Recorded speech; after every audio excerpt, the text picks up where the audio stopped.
Hey guys, tonight we're diving into a storm that wasn't just bad weather. It was the kind that makes you reconsider your life choices while your teeth chatter uncontrollably. Imagine stepping outside and feeling the air punch your lungs like it's auditioning for a boxing match. You probably won't survive this without at least a few layers, a wool hat, and a slightly panicked sense of humor. So before you get comfortable, take a moment to like the video and subscribe, but only if you genuinely enjoy what I do here. And hey, drop your location and local time in the comments. It's fun to see who's freezing along with us. Now dim the lights, maybe turn on a fan for that soft background hum, and let's ease into tonight's journey together. The sky darkens unusually fast, the kind of darkness that doesn't just hint at nightfall but seems to swallow the day whole. You trudge through streets slick with ice, and your breath forms little clouds that hang in the air like miniature, stubborn ghosts. At first, it feels almost cinematic, like someone hit enhance on reality. But then the subtle tension hits, the streetlights flicker, and you hear the low hum of distant generators kicking in and out. There's that uneasy feeling in your stomach, that instinctive nudge telling you this is not an ordinary storm. People glance up, muttering, "Is it just me, or does the wind feel angrier?" Birds have vanished. The usual city chatter is replaced with the whisper of howling wind. Historians still argue whether rapid climate fluctuations have always had the capacity to surprise urban centers, or if modern infrastructure somehow magnifies nature's slap. You notice one neighbor reinforcing a flimsy tarp over their porch, while another is staggering with a grocery bag stuffed with frozen bread and a bottle of something strong. Whatever counts as preparation, right? Even the fringe rumors spread quickly. Someone swears their cousin's friend uses crocodile dung sunscreen in extreme cold. Allegedly, it prevents frostbite. You roll your eyes, but the absurdity brings a flicker of relief, a reminder that humans try anything when survival is on the line. Around you, there's movement, the subtle hum of people adjusting, preparing, mentally bracing for a night that promises more than inconvenience. It promises challenge, discomfort, and a story you'll retell later. As shadows lengthen unnaturally, you realize that the first hours of this storm are deceptive. The air grows colder, sharper, almost as if it has a personality, a sarcastic one that enjoys watching you fumble with scarves and mittens. There's a rhythm to it, though, and humans are oddly good at sensing rhythm even in chaos. You find yourself syncing your steps to the gusts, dodging icicles forming like miniature daggers on ledges above. One streetlight flickers out completely, and the darkness feels almost tactile, pressing against your cheeks. You can't help but think, well, this is a full sensory experience, even as your toes begin protesting in ways that might qualify as artistic expression. Early signs are deceptively playful. The wind teases, snowflakes pirouette gracefully, and there's that brief sense of awe that nature can still outperform any movie you've seen. But beneath the beauty lurks the storm's moodiness. Every light flicker, every metallic clang from a loose sign feels like the world whispering, "I'm just getting started." And you trudge forward, socks soggy, heart thumping, and a mind already rehearsing the checklist of essentials: blankets, candles, a backup phone charger that may or may not work. Tonight, the storm has the upper hand and you're just learning the rules. The first hints of chaos arrive subtly, almost innocently. You notice it in the small things: streetlights sputtering, the hum of traffic suddenly fragmented into occasional stutters, and the distant wail of a siren that seems too early for real emergency. You trudge past a convenience store where the automatic doors are frozen half open, swinging like stubborn metal jaws. People glance at each other, eyebrows raised, trying to gauge if this is just a quirky glitch or the prelude to something worse. You probably shouldn't trust your instincts entirely. Storms have a way of laughing at preparation. By mid-afternoon, reality starts leaning on everyone's patience. Traffic crawls as cars slide sideways on icy roads, horns blaring in a cacophony of frustration and fear. You duck under an awning to catch your breath, shivering despite the layers, and watch as pedestrians transform into a cautious, sliding ballet, each step a negotiation with physics. Historians still argue whether early warning systems in urban areas actually mitigate panic, or if the crowd mentality simply amplifies it. You make a mental note that, judging by the looks of hurriedly shifting commuters, it's probably the latter. Inside buildings, the signs are no less alarming. Office lights flicker, elevators stall mid-journey, and someone mutters about the coffee machine refusing to cooperate. Surely a small tragedy, but emblematic of the larger disorder. A quirky fringe tip floats through your mind. Apparently, some survivalists swear that placing tinfoil hats near power outlets stabilizes weak currents. You chuckle, shaking your head, but the thought lingers. Humans invent clever or ridiculous coping mechanisms when systems falter. Out on the streets, rumors multiply faster than facts. A local news alert crashes online feeds. Some claim major neighborhoods will lose power within the hour. Others insist grocery stores are hoarding essentials. Phones start dying as battery percentages plunge inexplicably, the cold sapping life from lithium cells like a mischievous ghost. You glance at your own device, holding it as though sheer willpower could prevent it from blinking out. People around you are murmuring updates, advice, even panicked theories about what could happen if the storm lasts through the night. And then, there's the sound, the storm announcing itself in subtle crescendos.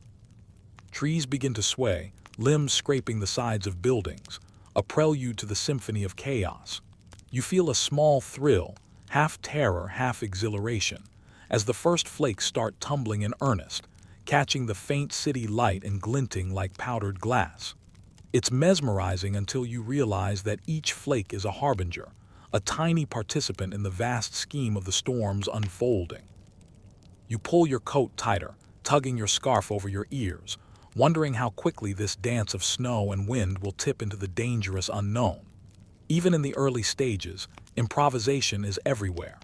People lift furniture to block drafts, tape cardboard over windows, and in some cases, use kitchen utensils as makeshift wind deflectors. The street corners echo with human creativity and mild panic, a strange harmony of ingenuity under duress. You can't help but admire it, even as a nagging unease creeps in. The storm isn't just a weather event, it's a test of instinct, patience, and how far you'll go to preserve warmth and sanity. By the time evening approaches, it's clear this isn't a simple snowfall. The first real gusts bite, flinging ice at cheeks and noses, and the chaotic ballet of commuting turns into a cautious, slippery slog. Your boots scrape over frozen puddles, each step an argument with gravity, each inhale a reminder that the cold isn't just outside, it's creeping into every pore. This is no ordinary winter evening. You brace yourself, already sensing that once darkness falls, the storm will demand more than layered clothing. It will demand attention, ingenuity, and a sense of humor you may or may not have packed. The storm finally announces itself with the kind of authority that makes you instantly regret leaving your windows slightly ajar. By mid-evening, the wind has evolved from a teasing whisper to an assertive roar, rattling rooftops and sending loose objects clattering down streets like tiny percussion instruments in some apocalyptic orchestra. You trudge forward, every step a negotiation with ice patches hidden beneath a deceptively smooth layer of freshly fallen snow. The flakes swirl in hypnotic spirals, but their beauty is deceptive. Each one is part of a larger, relentless force that shows no concern for your plans, your groceries, or your carefully curated sense of safety. Cities transform under this sudden frozen hand. Buildings that once seemed familiar are now abstracted shapes in the gray-white haze. Streetlights, flickering weakly, cast pale, uneven halos on snow-draped sidewalks. You catch glimpses of neighbors through frost-streaked windows, silhouettes frozen mid-action, as if the storm has temporarily stolen the rhythm from daily life. The eeriness isn't just atmospheric, it's almost tactile. You brush your gloved hand across a snow-laden railing and feel the ice biting into your palm despite layers of protection. Even the air feels heavier here, dense with moisture and charged with static, carrying that electric tang that makes your scalp tingle.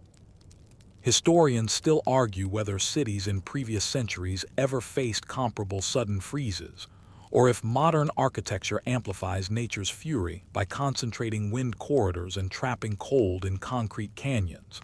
But you don't have time to muse academically. Each gust pushes against your body, nudging you sideways, challenging your balance, as if the storm itself is testing your willpower.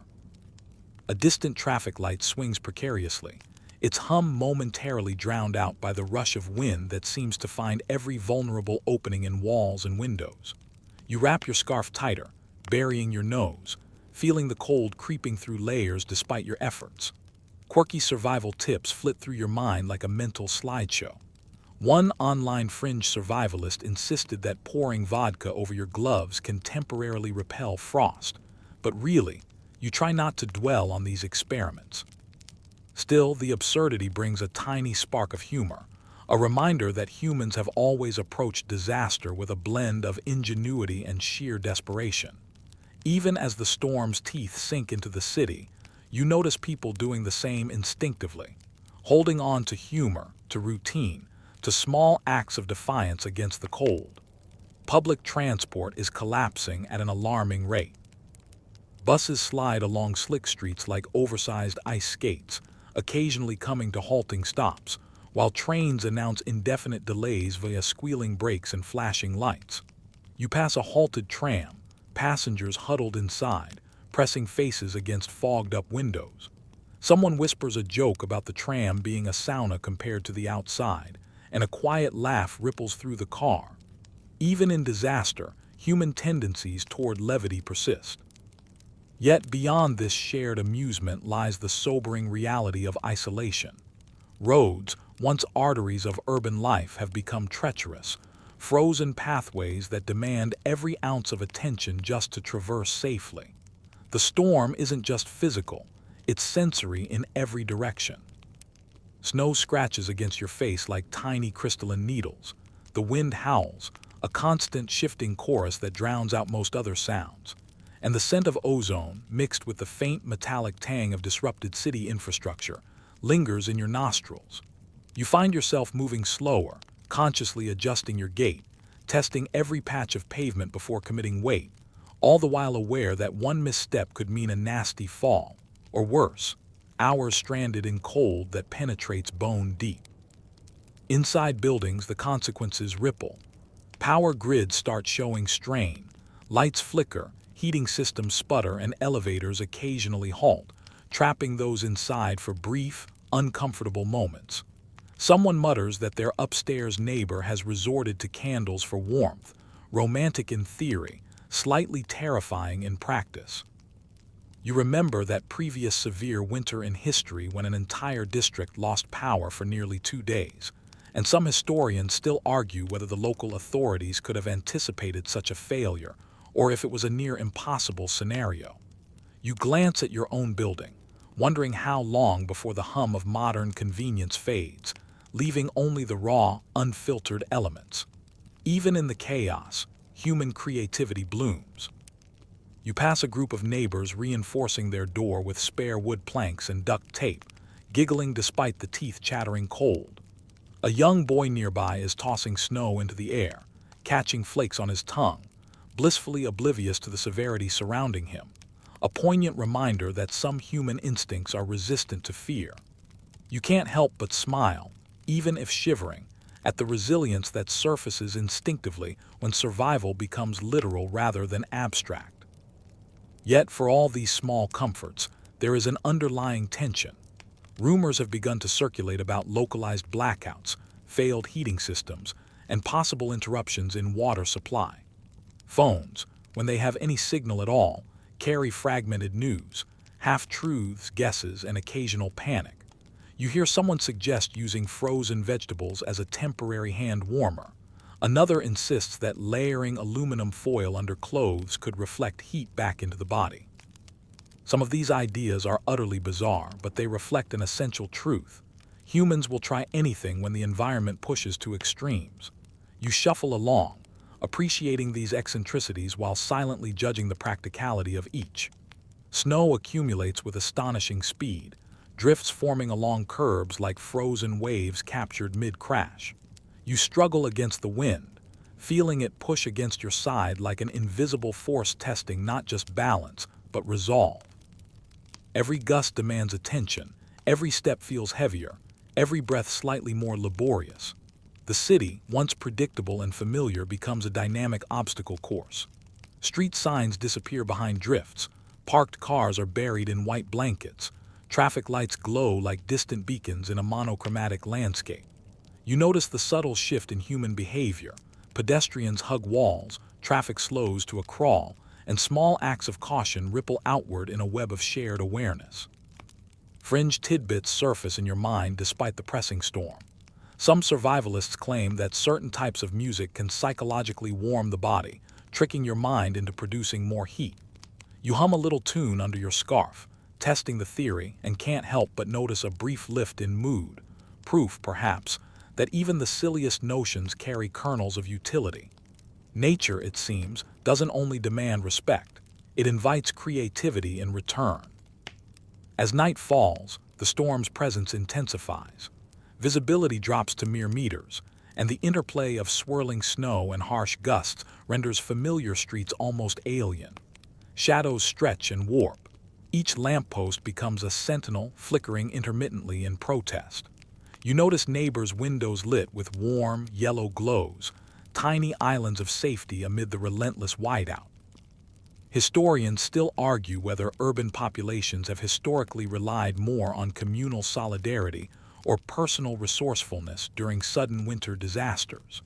Observing these isolated lights, you realize the truth probably lies somewhere in the messy, overlapping space between both. The physicality of survival becomes all-encompassing. Your gloves, damp from constant contact with ice-laden surfaces, start to stiffen. Your boots crunch through crusted snow, sending small avalanches cascading from curbs. Every muscle engages in a complex dance of adaptation, leaning into the wind, testing surfaces, recalibrating balance. Your mind, simultaneously aware of the danger and fascinated by the mechanics of movement in adversity, oscillates between acute focus and a detached amusement at human stubbornness. Moments of quiet punctuate the chaos. You pause at a frozen fountain, mesmerized by its encasement in ice, water trapped mid-splash. It's beautiful, eerie, and somewhat threatening all at once, a metaphor for the storm itself. Around you, humans continue their routines, adjusted for the new, merciless conditions. Someone sweeps snow off their porch, another hurls a snowball that quickly disintegrates on contact. It's ordinary life transposed onto an extraordinary backdrop, highlighting both fragility and resilience. By the time you find a temporary refuge, a partially heated cafe still open thanks to a generator, the storm is fully engaged, a swirling, howling behemoth dominating every sensory channel. Inside, people gather in small clusters, trading stories, tips, and occasional laughter. Someone mentions a distant community allegedly surviving solely on canned beans and small heaters. Another jokingly claims that wearing a tin hat helps focus internal warmth. Quirky or not, the act of sharing information fosters solidarity, creating warmth that is less about temperature and more about human connection. Outside, the night deepens, and the storm's symphony reaches a terrifying yet hypnotic crescendo. Snow pelts sideways, wind rattles every exposed surface, and you realize that survival is as much about observation and adaptation as it is about physical endurance. You hunker down inside the cafe, sipping a lukewarm coffee, feeling the heat bleed into your fingers and silently marvel at the storm's audacity. This is nature asserting itself in a way that is relentless, unyielding, and strangely majestic. And yet, amid all the danger and discomfort, there's an undercurrent of curiosity, of awe. The storm is not merely an obstacle. It's a lesson in attentiveness, resilience, and human ingenuity. Every gust, every flake, every flicker of light teaches a tiny truth about adaptation, improvisation, and the subtle humor that arises when circumstances push limits. You settle in for the night, knowing the storm is only beginning to flex its full power, and bracing yourself for the challenges, oddities, and remarkable acts of survival that the coming hours will demand. The urban struggle begins in earnest as darkness tightens its grip and the storm shows no signs of mercy. You step outside once more, boots crunching through snow that has now accumulated into icy ridges along sidewalks, and realize that the city you knew is unrecognizable. Familiar streets have become labyrinths, partially obscured by drifts and debris, street signs barely visible through frost, and lampposts flickering in protest. The wind slaps against your face, carrying a sharp sting that drives you to pull your scarf higher, tucking it into every nook to keep out the bite. This is not just cold, it's a physical presence, asserting dominance over everything it touches, and you can't help but respect it grudgingly. Buildings that usually hum with life now feel like dormant giants, their interiors dimmed by the storm outside. Windows are layered with frost patterns like abstract art, and doors creak in the wind, threatening to fly open with the next gust.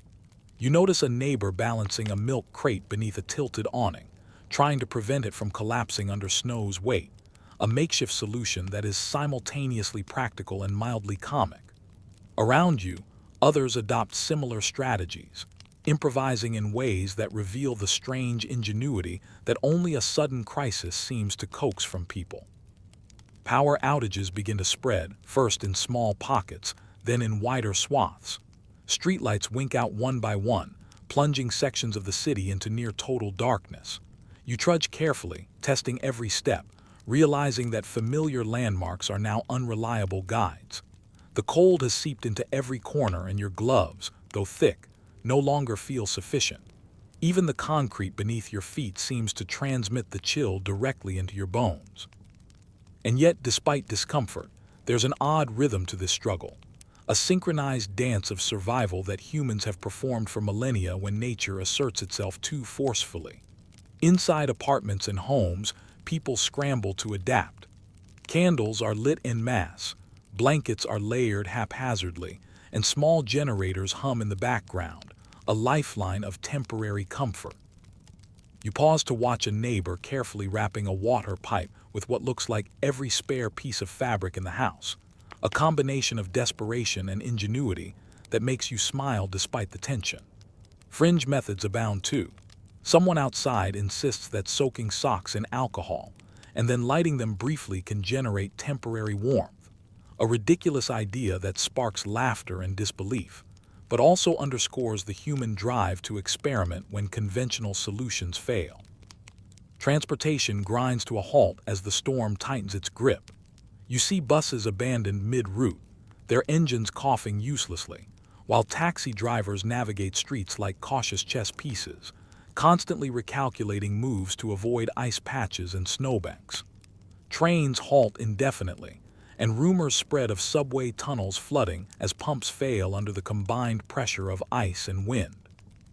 You can't help but marvel at the vulnerability of infrastructure, designed for convenience but suddenly helpless against a relentless and unyielding storm. At the same time, small acts of human creativity provide both warmth and amusement. Someone has propped a cardboard box against a drafty door, creating a mini windbreak that, in the harsh glare of streetlights, looks more like an avant-garde sculpture than a survival tactic. A couple of teenagers throw snowballs at each other in a quiet alley, their laughter echoing oddly in the near-empty city. You watch and think that perhaps levity is as essential as blankets or hot beverages, a psychological shield against the physical assault of cold and darkness. Inside, discussions of survival tactics abound. People trade tips on layering clothing, insulating windows, and conserving battery life. Historians still argue whether these ad hoc measures resemble past methods employed in previous cold waves, or if modern improvisation is inherently different because of our access to technology. Phones, when charged, flicker with messages and alerts, half-reliable sources of information that contribute as much to anxiety as they do to guidance. You watch someone check a local feed obsessively, their eyes darting between incoming updates and the icy street outside, embodying the tension between preparation and panic. Quirky tidbits of human behavior make occasional appearances, providing comic relief. You notice a man using a baking tray as a makeshift sled for groceries, gliding a short distance before crashing gently into a snowbank. Nearby, a group attempts to fashion temporary shoe grips from zip ties and duct tape, a solution that is at once ingenious, absurd, and quintessentially human. Observing these improvised strategies, you recognize a common thread. In adversity, people embrace creativity, however unconventional, to assert a sense of control against forces that feel overwhelmingly indifferent. Despite these small victories, the city continues to test endurance. Snow piles higher, turning sidewalks into mini cliffs and streets into winding tracks of uncertain depth. Each step requires calculation, attention, and courage. You notice the effort in others' movements, the slight shuffle, the careful testing of surfaces, the frequent pauses to regain balance. It's as though the storm has imposed its own choreography on daily life, and humans must adapt or falter. You remind yourself that the dance of survival is ongoing, extending well beyond physical exertion into the psychological domain, where fear and uncertainty weigh as heavily as the snow beneath your boots. As night deepens, darkness amplifies every sensory input. The wind howls through alleys and around corners, producing haunting echoes that make you jump despite rational thought. Snowflakes catch streetlight intermittently, glittering momentarily before vanishing into the storm's swirl, and the occasional creak of an ice-laden branch punctuates the ambient noise like a punctuation mark in an otherwise chaotic sentence. You huddle further into your coat, aware that every exposed inch of skin is vulnerable to frostbite, yet also acutely aware of the beauty hidden within this brutality, the mesmerizing geometry of flurries, the stark contrasts of light and shadow, and the simultaneous fragility and resilience of urban life. Communities begin to emerge in unexpected ways. Neighbors check on one another, offering spare blankets, hot drinks, or just a reassuring presence. In some cases, apartment lobbies transform into temporary gathering spaces, with makeshift seating around portable heaters. Conversations are muted, respectful of both fear and exhaustion, yet threaded with humor and humanity. You witness a family trying to start a small fire in a metal container on a balcony, producing a mixture of heat, smoke, and laughter, an improvised ritual that reminds you that humans have always sought warmth and togetherness in the face of adversity. Supply chains collapse quietly, invisibly, as the storm continues to assert dominance. Grocery stores close early, deliveries are delayed indefinitely, and the most essential commodities, water, food, fuel, become scarce. You see people carrying what they can, stacking items carefully to prevent loss, their eyes alert to every sound and movement. Panic simmers beneath the surface but is tempered by practical action. People are surviving, adapting, and negotiating their environment in real time. Fringe strategies appear, like using car heaters as temporary warming stations or repurposing kitchen appliances for improvised heating, sometimes working, sometimes spectacularly failing. You can't help but admire the audacity, if not always the practicality, of these efforts. Historians still debate whether sudden urban freezes have a greater psychological impact today than in previous centuries, given our reliance on electricity, technology, and climate-controlled spaces. Watching people in real time, improvising, supporting one another, and navigating icy streets, you sense the truth. Both eras share a common thread of resilience, though the tools and methods differ. Survival isn't just a matter of resources. It's about adaptability, ingenuity, and the willingness to cooperate under duress. By the late hours, the storm has fully claimed the city. Visibility is limited to a few feet, snowdrifts block familiar routes, and the wind's roar has settled into a continuous, oppressive presence. You find yourself navigating familiar streets as if they were foreign terrain, testing each step carefully. Every open window, every flickering light, every shadow seems amplified in significance. It is exhausting, both physically and mentally, and yet there's a strange rhythm to it, a pattern in chaos, a sense of shared struggle that binds all the city's inhabitants together in silent, snow-covered solidarity. Amid the urban struggle, humor persists as a coping mechanism. Someone slips briefly on a patch of ice, muttering about gravity's sense of humor, while another yells mock encouragement from across the street. Even in isolation or near panic, people find reasons to laugh, creating small islands of relief against the relentless storm. These moments are fleeting but essential, reminders that endurance isn't merely about warmth or shelter. It's about maintaining morale, perspective, and the ability to find lightness in darkness. The night stretches endlessly, an inky expanse punctuated by flickering lights and the occasional echoing horn.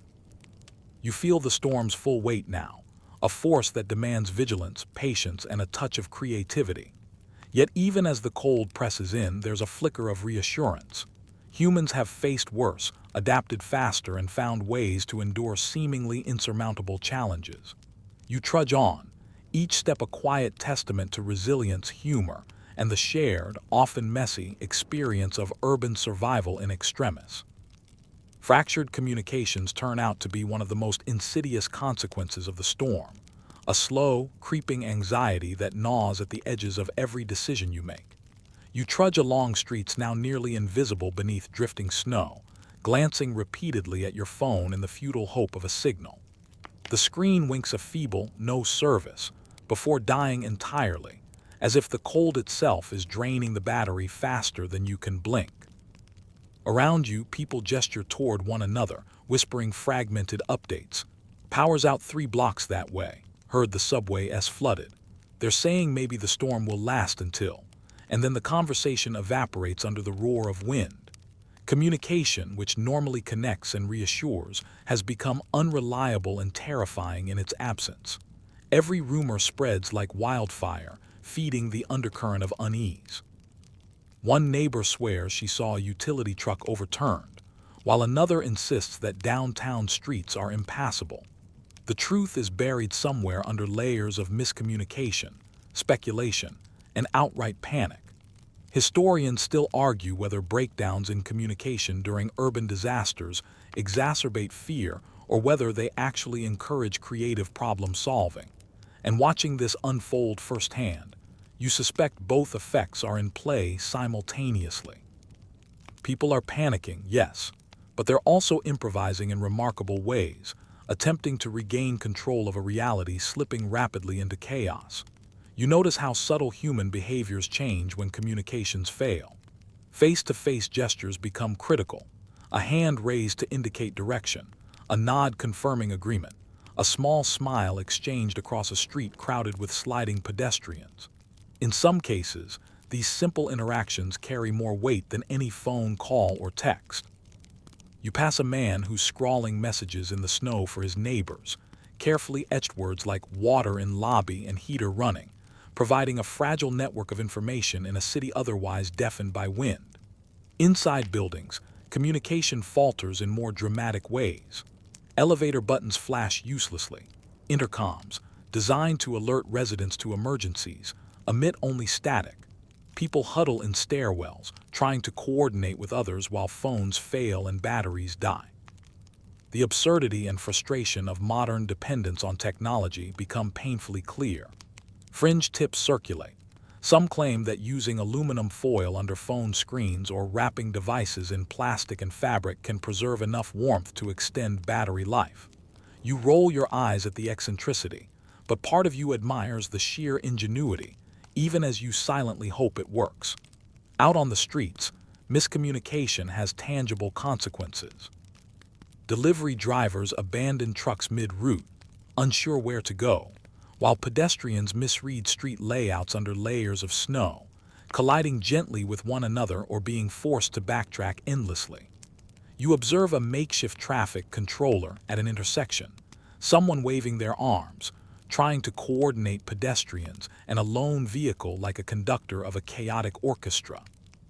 It's both hilarious and deeply human. When systems fail, people rise to fill the gaps, improvising social infrastructure where the formal kind has collapsed. Rumors amplify in surprising ways. You hear someone claim that grocery stores are rationing bread at 1 block away, while another insists that nearby convenience stores are hoarding milk. Each tidbit, partial truth, or exaggeration feeds into the communal psyche, creating a mixture of hypervigilance, panic, and sporadic ingenuity. You notice people adjusting their behavior in response, carrying extra bags in case stores close, offering barter for essentials, even forming informal groups to patrol slippery streets and assist stranded neighbors. In the absence of reliable information, humans naturally gravitate toward collective improvisation. You also notice the psychological toll of fractured communication. Anxiety runs high, especially among families with children or the elderly. Parents whisper explanations to small ones about why the lights flicker, why the wind roars, why the phone doesn't work. They craft narratives that balance truth with reassurance, illustrating a fundamental truth about human survival. Information isn't just about facts, it's about managing fear. Fringe strategies emerge here as well. Some insist that chanting or humming warms the body psychologically. Others suggest that telling stories aloud generates a shared sense of control. You hum along quietly, unsure if it's the storm or these makeshift rituals that bring comfort. Even institutions fail in subtle, almost tragic ways. News outlets post updates that are only intermittently reliable, police stations announce shifting hours, and utility companies can't respond fast enough to outages. The dissonance between expectation and reality generates frustration, but also sparks creative solutions. People form block committees, share contact lists, and pool resources, creating small networks of resilience in real time. You pass one building where neighbors have left notes taped to doors, each containing instructions, warnings, or advice. The simplicity is profound: a pencil, a scrap of paper, and human ingenuity against a relentless natural force. The cold amplifies everything. Every failed call, every flickering screen, every ambiguous message feels sharper, more urgent. You find yourself relying on instincts honed in subtle, practical ways, judging the depth of snow by footprints, assessing wind direction by the drift of flakes, evaluating risk by observing how others navigate. Technology is unreliable, yet observation is immediate and trustworthy. You realize that humans have survived extreme conditions for millennia using precisely this combination of ingenuity, attention, and adaptability. Fringe phenomena continue to crop up amidst the chaos. Someone insists that wearing a hat inside out increases warmth by trapping stray energy from the storm. Another claims that rubbing hands with vinegar helps preserve tactile sensation. You shake your head, half amused, half intrigued. In the absence of formal guidance, humans invent experiments constantly, often with laughable results. But sometimes, just sometimes, these eccentric practices work in small, meaningful ways. The night deepens, and with it, uncertainty. You navigate streets that have become abstract, shifting with each gust, each drift. The wind howls through alleys like a chorus of unseen voices, punctuated by distant sirens and the occasional clatter of a fallen sign or icy branch. Shadows loom unexpectedly, and familiar landmarks vanish beneath layers of snow. Communication, or the lack thereof, amplifies isolation, turning a once bustling city into a labyrinthine expanse of white and dark, punctuated by human ingenuity and the occasional absurdity. Still, people find ways to share information. A family sets up a small information post in a stairwell, writing updates about power status, blocked streets, and available supplies on a chalkboard. Someone shouts instructions from a doorway, another signals with a flashlight. Even a discarded tin can become a drum, creating rhythmic cues to alert those nearby. It is simultaneously archaic and modern, a reminder that when technology fails, humans revert to fundamental methods of communication: voice, gesture, and improvisation. You pause at one intersection, noting how fractured communications shape behavior. Small groups huddle together, whispering updates and suggestions, while solo pedestrians hesitate, unsure whether to proceed or retreat. The storm's relentless presence heightens tension, but also forces collaboration. You observe someone helping a stranger lift a fallen crate of groceries, another offering directions in shouted syllables carried by the wind. Every interaction, though brief, reinforces the idea that human connection persists even when conventional networks collapse. Rumors evolve in almost living ways, reshaping perception. A claim that a nearby hospital has run out of fuel spreads rapidly, prompting neighborhood patrols to deliver spare blankets and generators. Another assertion that a local coffee shop remains open encourages cautious pilgrimages across treacherous streets. These half-truths, exaggerated or distorted, carry dual effects. They increase anxiety while also prompting improvisation and solidarity. In essence, the storm tests not only physical endurance but also the capacity to navigate uncertainty. By late night, the fractured communications have created a surreal rhythm. Messages travel in whispers, gestures, improvised signals, and shouted instructions. Some are true, some false, some absurd, but all are attempts to regain control against a backdrop of chaos. You realize that the storm has not only frozen the city physically, but has suspended the normal flow of information, making every interaction precious, every accurate piece of news a small victory. The fractured network is both dangerous and fascinating, a testament to human adaptability. Through all this, there is a strange beauty. Despite uncertainty, miscommunication, and fear, small acts of connection provide warmth, both literal and emotional. Strangers exchange directions, share supplies, and offer comfort. Laughter breaks through tension. Absurd theories spark smiles. Even the fringe, the ridiculous, becomes part of the coping mechanism, a reminder that humor and creativity are vital tools in survival, just as essential as gloves or blankets. As you finally find a place to rest for the night, you reflect on the lessons of fractured communication. The storm has stripped away convenience, forcing reliance on observation, improvisation, and human ingenuity. Rumors, gestures, and small acts of kindness emerge as lifelines. You realize that survival is rarely a solitary endeavor. It is a web of interaction, small signals, and adaptive strategies, all converging against a shared adversary, the storm itself. Even as the wind howls outside, you feel a cautious sense of reassurance. Humans, for all their flaws and quirks, continue to find ways to connect, inform, and endure. Tonight, communication may be fractured, but it is far from broken. The night deepens into a darkness that seems to press against your very senses. It's not just the absence of sunlight. It's an oppressive, tactile shadow that fills the streets and alleys, curling into corners, seeping into cracks, and muffling sound in a way that makes your ears strain for even the smallest hints of life. You trudge forward, boots crunching on the crusted snow, each step uncertain because the familiar has been transformed into a shifting, unrecognizable landscape.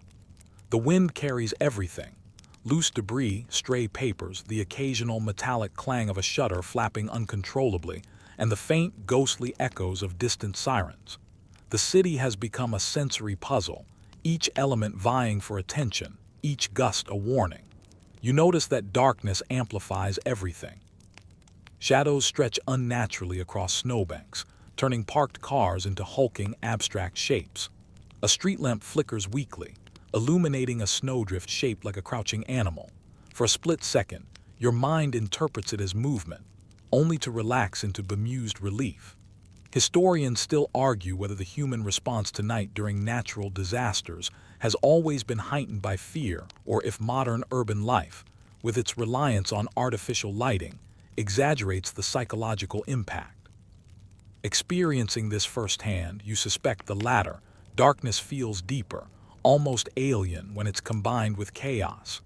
Inside buildings, the night exerts its own gravity. Candles flicker in windows, casting tentative pools of warm light onto walls and snow-covered streets, but the glow barely penetrates the storm's relentless grasp. You catch glimpses of neighbors through frost-smeared glass, shadows huddled over blankets, the occasional shimmer of a candle reflecting off anxious eyes, bodies bent protectively around small stoves or heaters. There's an intimacy in these brief glimpses, a reminder that even amid adversity, humans crave and seek connection. It is small, fragile, and yet remarkably resilient. Outside, the streets are eerily quiet compared to the storm's initial fury. The snow has thickened, and the wind now carries a hollow, mournful tone, amplifying every creak and groan of buildings stressed under the weight of frozen precipitation. You feel each gust press against your shoulders, urging caution, testing balance, and reminding you that the storm is relentless, patient, and thorough. Despite the biting cold, the eeriness is strangely compelling you to notice minute details. The way snowflakes accumulate in delicate spirals on railings, the frost patterns on window panes forming lace-like filigree, the subtle sparkle of ice crystals reflecting what little light remains. The oppressive darkness encourages improvisation. You notice a small group using a makeshift lantern fashioned from a jar, candle, and aluminum foil to illuminate their path. Others stack cardboard along walls to deflect wind, forming improvised barriers that are both practical and almost artistic in their composition. Fringe practices emerge as well. Some insist that rubbing hands together vigorously while chanting a mantra can trick the body into producing more warmth. Others claim that walking in figure eights prevents frostbite. You chuckle at the oddity but can't entirely dismiss the sense of control these rituals provide. They are psychological anchors in a night that feels designed to unsettle every instinct. The storm reshapes social behavior. Pedestrians stick close to buildings, using walls as windbreaks, and small groups form spontaneously, following one another through the snow-covered labyrinth. You notice that even the smallest acts, offering a hand to steady someone on ice, sharing a spare scarf, giving directions through the blizzard, carry amplified significance. Humans instinctively band together, creating temporary micro-communities that provide both practical assistance and emotional reassurance. It is a reminder that survival is as much social as it is physical. Inside, the darkness is no less intense. Power outages are widespread, and people adapt with varying degrees of success. Candles and lanterns provide warmth and illumination, but also highlight the stark contrast between light and shadow. You see families huddled together, neighbors sharing blankets, and occasional bursts of quiet laughter as someone improvises a game or tells a story to distract from the cold. Historians still argue whether these adaptive behaviors are modern innovations or continuations of long-standing human responses to environmental stressors. Watching them now, you recognize the continuity. The methods may evolve, but the instinct to protect, bond, and create light persists. The sensory assault continues. Each breath forms visible clouds that mingle with the whirling snow, the scent of ozone from disrupted power lines tangling with the faint metallic tang of ice on city infrastructure. You notice that your skin reacts before your mind fully registers the cold. Cheeks sting, fingertips ache, and your toes, despite multiple layers, complain audibly. The storm imposes a relentless physical dialogue. Every gust, every drifting snowflake, every icy patch is a reminder that you are negotiating existence moment by moment. Quirky human adaptations persist. You watch a man balancing grocery bags on a broomstick to avoid touching the snow, another tap dancing on icy patches to keep warm. Inside, a small group experiments with aluminum foil-lined hats to conserve heat, while others employ whispered counting or humming to stave off panic. The absurdity of some measures does not diminish their effectiveness. Humor and ritual, even when seemingly irrational, serve as essential tools for psychological endurance. Communication, though fractured, continues to influence movement.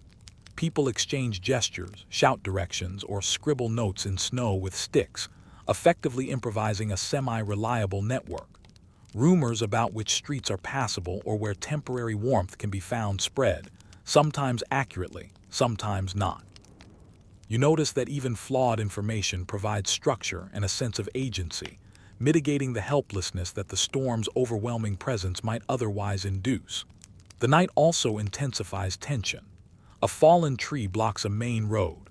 A streetlight collapses under ice. A stray dog navigates the frozen landscape like a small, urgent ghost. Every incident, though minor in isolation, accumulates, creating a palpable weight of uncertainty. People become hyper-aware. Each shadow, each gust, each subtle shift in sound is scrutinized for risk. Yet amid this tension, moments of levity and cooperation persist. Someone uses a discarded tin can to amplify a shout across the street. A group huddled under a balcony shares a thermos of hot water, exchanging quiet smiles. These interactions, though fleeting, provide emotional ballast. You notice that the storm also reshapes perception of time. Minutes stretch into hours as the outside world becomes a monochromatic expanse punctuated by occasional lights or movements. The absence of reliable clocks or functioning devices means that perception relies on internal cues: hunger, fatigue, and the ebb and flow of the wind. Each small accomplishment, crossing a street, reaching a building, finding a temporary warmth, is amplified in significance, reinforcing the human instinct to measure success in immediate, tangible terms rather than abstract hours. Even amid the chaos, small joys emerge. You watch children shape snow into creatures, neighbors trade quiet jokes over makeshift barriers, and someone demonstrates an improvised method for keeping drinks warm using foil and small flames. These micro-moments serve as reminders that humans instinctively seek comfort and connection, even when the environment seems designed to frustrate or isolate. Fringe practices persist alongside practical ones, blending ritual, humor, and survival instinct into a tapestry of adaptive behavior. By the early hours, the storm's persistence becomes a test of both endurance and patience. Every step, every breath, every gesture is imbued with purpose. Pedestrians, huddled groups, and solitary wanderers alike navigate the same treacherous streets, relying on observation, improvisation, and collective knowledge. The darkness, while oppressive, also reveals human resilience. Lights flicker in windows, laughter echoes faintly across alleys, and even absurd survival strategies, aluminum hats, improvised windbreaks, rhythmic chants, serve as a testament to creativity under pressure. The psychological impact of this prolonged darkness is subtle but profound. Your senses are heightened. Every sound, shadow, or movement is scrutinized. Every familiar object appears alien under snow and ice. Every minor success provides disproportionately large relief. Historians still argue whether long, dark nights in past storms had comparable mental effects, but watching this unfold, you sense a continuity in human response. Vigilance, ingenuity, and communal support remain central to enduring the night. Finally, as dawn approaches, the storm shows no signs of relenting, but the first hints of light begin to mingle with the gray-white landscape. It is a muted glow, faint and cold, but enough to suggest that survival is possible, that the darkness has limits, and that human ingenuity, humor, and connection have carried the night's weight. You pause, exhausted, watching snow swirl in soft eddies, listening to the faint echoes of life continuing despite adversity, and realize that even in the darkest, coldest hours, resilience manifests in countless small, often absurd, yet profoundly human ways. Makeshift warmth becomes both a necessity and a form of quiet rebellion as the storm tightens its grip. You trudge through streets transformed into white corridors, the cityscape barely recognizable beneath layers of snow and ice. Every gust drives cold through your multiple layers, seeping into gloves, scarves, and boots, a persistent reminder that adaptation is no longer optional. It is survival. You spot groups clustered around small fires made from debris in alleys, their faces illuminated by flickering flames, casting long, anxious shadows across frozen walls. The smoke curls upward, intertwining with the swirling snow, a fragile marker of human determination in a city otherwise dominated by elemental forces. Inside buildings, the improvisation is more refined. Residents gather in living rooms, stairwells, or communal halls, layering blankets, towels, and even cardboard to trap heat. You notice someone stacking chairs in a tight circle around a small electric heater, another draping clothing over radiator pipes to amplify warmth. Historians still argue whether urban populations during past severe winters relied more on collective improvisation or individual ingenuity. But here, both strategies blend seamlessly. Families huddle together while neighbors exchange blankets and hot drinks, demonstrating an instinctive understanding that warmth is both physical and social. Fringe strategies surface in abundance. One neighbor swears by the human sandwich method, several people stacked under layered blankets to conserve heat. Another insists that wearing multiple hats of different materials creates a microclimate that traps thermal energy around the skull. You roll your eyes, but cannot deny a flicker of curiosity about their efficacy. The bizarre methods, although sometimes laughable, serve a crucial purpose. They give people a sense of control in circumstances otherwise dominated by chaos. You notice yourself mimicking some of these tactics, layering scarves more deliberately, adjusting gloves, even bouncing on your toes for a moment, half seriously testing if motion enhances warmth. Outside, warmth takes more inventive forms. Street vendors, undeterred by the blizzard, set up small fires in metal bins to sell coffee and soup. Groups of neighbors huddle around cars, engines running for heat, sharing the small radiance of a temporary shelter. Even animals participate inadvertently. Stray cats weave between legs, curling against boots for warmth, and you can't help but smile at these small, unintended alliances between species. Amidst these improvisations, humor becomes a critical component of survival. Someone jokes about renting a snowdrift to save on heating, eliciting nervous laughter. These brief moments of levity are more than comic relief. They are psychological lifelines. The night progresses, and the storm shows no signs of fatigue. Snow accumulates rapidly, drifting into doorways, piling against walls, and creating makeshift barriers that, paradoxically, can either shield from wind or trap cold more efficiently. You see neighbors shoveling snow to protect entrances, stacking it against walls to block drafts, or even constructing small igloo-like shelters in open areas for temporary respite. Some fringe enthusiasts suggest lining walls with aluminum foil to reflect heat. Others hang wet clothing inside, claiming that moisture inside acts as insulation, a bizarre, half-effective method that illustrates human creativity under duress. Inside, resourcefulness extends beyond warmth to sustenance. People cluster around kitchen areas, boiling water for hot beverages, sharing small meals and rationing supplies. Historians still argue whether communal meal sharing during historical freezes improved survival rates or merely delayed the inevitable. But observing these groups, you recognize a blend of necessity and community building. Food is more than nutrition. It is social glue, a psychological anchor amid relentless cold and darkness. A small family across the hall shares a pot of soup with neighbors, demonstrating the essential human instinct to maintain connection and cooperation, even when personal resources are limited. Odd rituals and superstitions surface naturally in such crises. One neighbor insists that whistling indoors prevents frost from creeping along the floor. Another performs a small ceremony involving candles and a tea kettle to ward off cold spirits. You watch bemused, but sense that these actions, however irrational, serve a dual purpose. They create structure in an otherwise chaotic environment and provide small, repeatable measures of control. The absurdity doesn't detract from their efficacy. Psychologically, they are vital tools. Outside, improvised warmth continues to be inventive.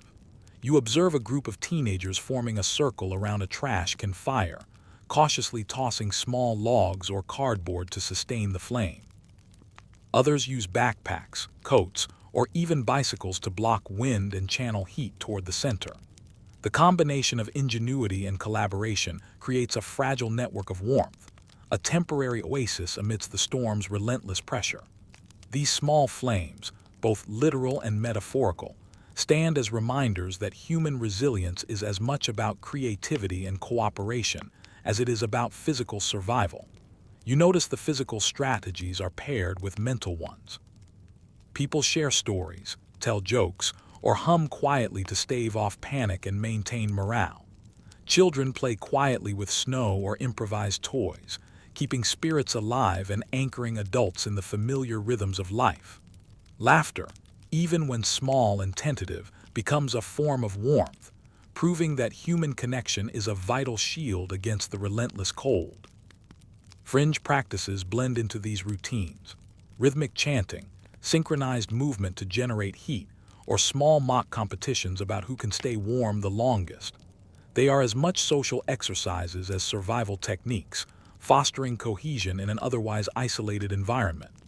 As the hours progress, the city begins to take on a surreal, almost magical quality.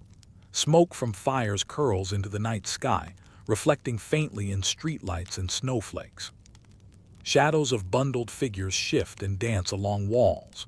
The rhythm of human activity, shoveling snow, adjusting blankets, passing hot drinks, creates a quiet cadence against the backdrop of wind and ice.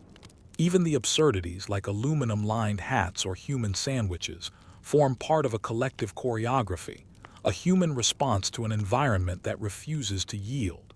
Inside, buildings become temporary sanctuaries. Stairwells are lined with extra blankets to retain heat. Hallways echo with muffled conversation and laughter. Kitchens become hubs of warmth and sustenance. People improvise continuously, stacking furniture to block drafts, using hot water bottles wrapped in cloth, and occasionally laughing at failed attempts. These small acts, though individually modest, accumulate into a robust, adaptive culture of survival. Even the smallest innovation, a layered scarf, a makeshift windbreak, a shared thermos, feels significant, critical even, in the context of the storm's relentless assault. Outside, you witness moments of ingenuity and absurdity intersecting. A man pushes a frozen garbage bin across a courtyard, using it as a makeshift wind shield for a group of children. Someone else rigged a string of battery-powered lights around a snowdrift, creating a tiny illuminated haven. The interplay of necessity, creativity, and human whimsy forms a fascinating tableau. Survival is not merely functional. It is playful, improvisational, and social. Even in extremis, humans retain the capacity to invent, adapt, and share joy. The night wears on, and makeshift warmth becomes ritualized. Groups check on each other, rotate fire duty, and share blankets or hot drinks strategically. These actions are repeated with meticulous attention. Patterns emerge in who sits where, how firewood is allocated when food is rationed. The storm imposes a structure that people absorb, adapt to, and improve upon. Even fringe methods like chanting or humming to conserve perceived energy fit into these routines, blending practical, psychological, and social strategies into a coherent, adaptive culture of survival. By the early morning hours, the city has adapted to the storm in subtle but profound ways. Foot traffic follows paths carved through drifts. Fires and heaters mark informal gathering points. People exchange whispered updates and encouragements. The physical and psychological effects of the cold remain severe, yet improvisation, collaboration, and humor buffer the worst. You notice a rhythm to survival. Small accomplishments are celebrated quietly, minor failures met with ingenuity, and human connection underpins every adaptation. It is a delicate balance, a testament to both the harshness of the storm and the resilience of those enduring it. Even the absurd strategies have value. Aluminum hats, human sandwiches, improvised windbreaks, and rhythmic chanting all reinforce a critical truth. Survival is as much about morale, creativity, and cooperation as it is about physical protection.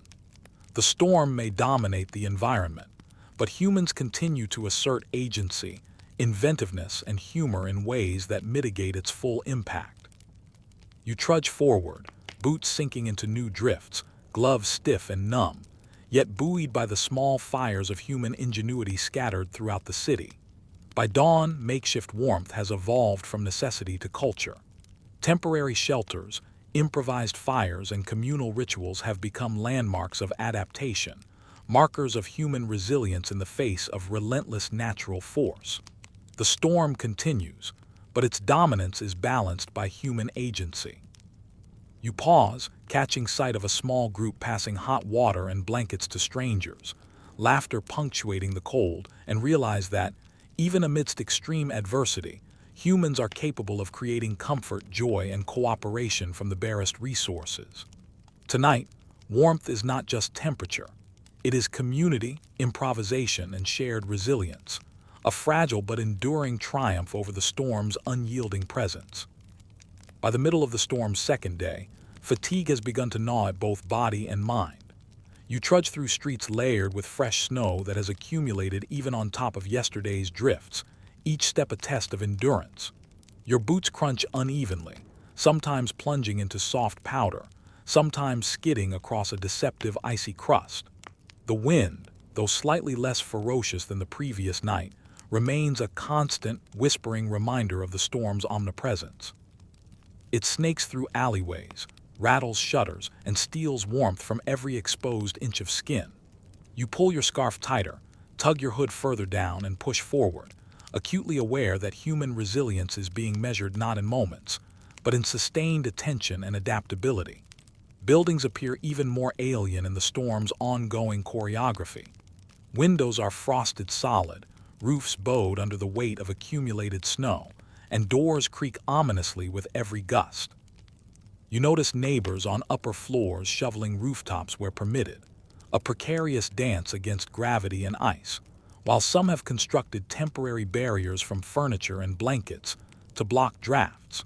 Historians still argue whether urban communities in previous centuries faced comparable structural challenges during extended winter storms, or whether modern building materials and layouts amplify the risks. Here, you see both. The city is resilient in design but vulnerable to the relentless pressure of the elements. Quirky survival tactics abound. A man outside balances a metal tray beneath his arms to catch snowflakes from melting later, claiming it will supplement his dwindling water supply. Another insists that bouncing on the balls of your feet generates sufficient heat to stave off frostbite, while a small group hums in synchronized tones, convinced that vocal vibrations trick the body into retaining warmth. You can't help but chuckle at the mix of absurdity and ingenuity, yet you also feel the truth in it. When conventional methods fail or resources are limited, human creativity blossoms, often in ways that are both practical and strange. Inside, makeshift routines have become more elaborate.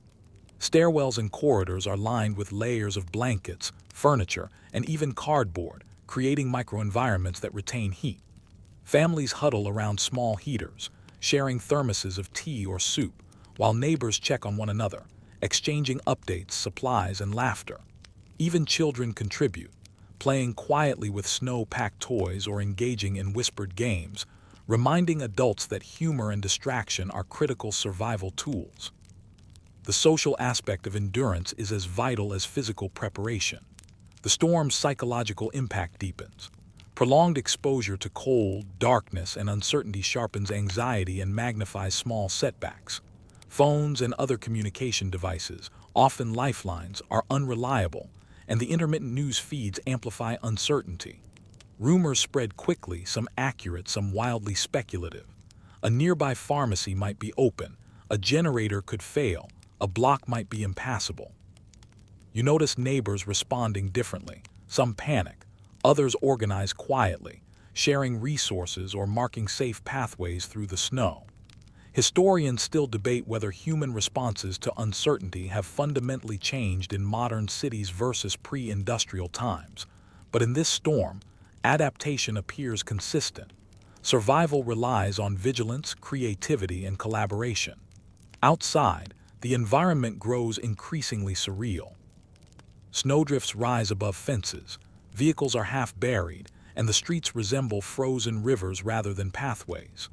The wind's howl carries a musical, almost eerie quality, punctuated by the occasional thump of a roof panel or the rattle of loose debris.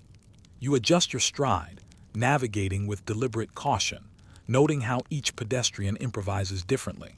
Some hug walls, others follow footprints, and a few dash across open areas in bursts of daring. The city has become a living chessboard, and survival is a game of constant assessment, risk evaluation, and flexibility. Fringe survival strategies continue to surface. You watch a neighbor line the inside of a coat with aluminum foil, claiming it reflects body heat and prevents loss. Another tries a makeshift hot pack from a mixture of alcohol and cloth, waving it briefly under their gloves. While some ideas seem ridiculous, others produce tangible benefits, revealing an important truth. In extreme situations, experimentation and improvisation often blend science, folklore, and creativity into effective practice. You even find yourself considering a few of these eccentric methods, partly out of necessity, partly out of curiosity. Sustenance becomes a critical challenge. Food supplies are limited, and the storm makes venturing outside a calculated risk. You see people rationing carefully, sharing small portions, and improvising cooking solutions with portable burners, candles, or makeshift stoves.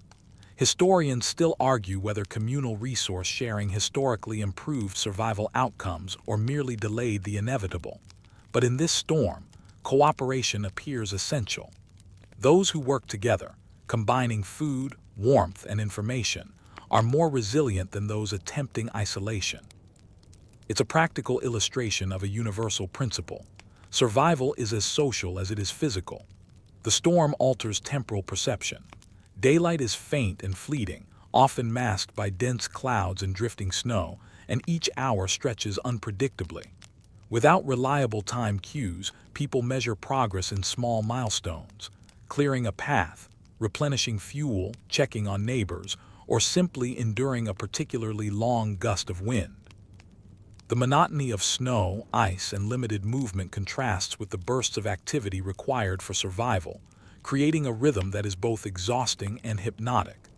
You notice that even minor successes, a cleared stairwell, a shared meal, a functioning heater, carry amplified psychological weight, anchoring morale and sustaining endurance. Animals, human and non-human alike, play unexpected roles. Stray cats and dogs navigate snowy streets, seeking shelter near buildings, fires, or humans, occasionally earning scraps of food or warmth.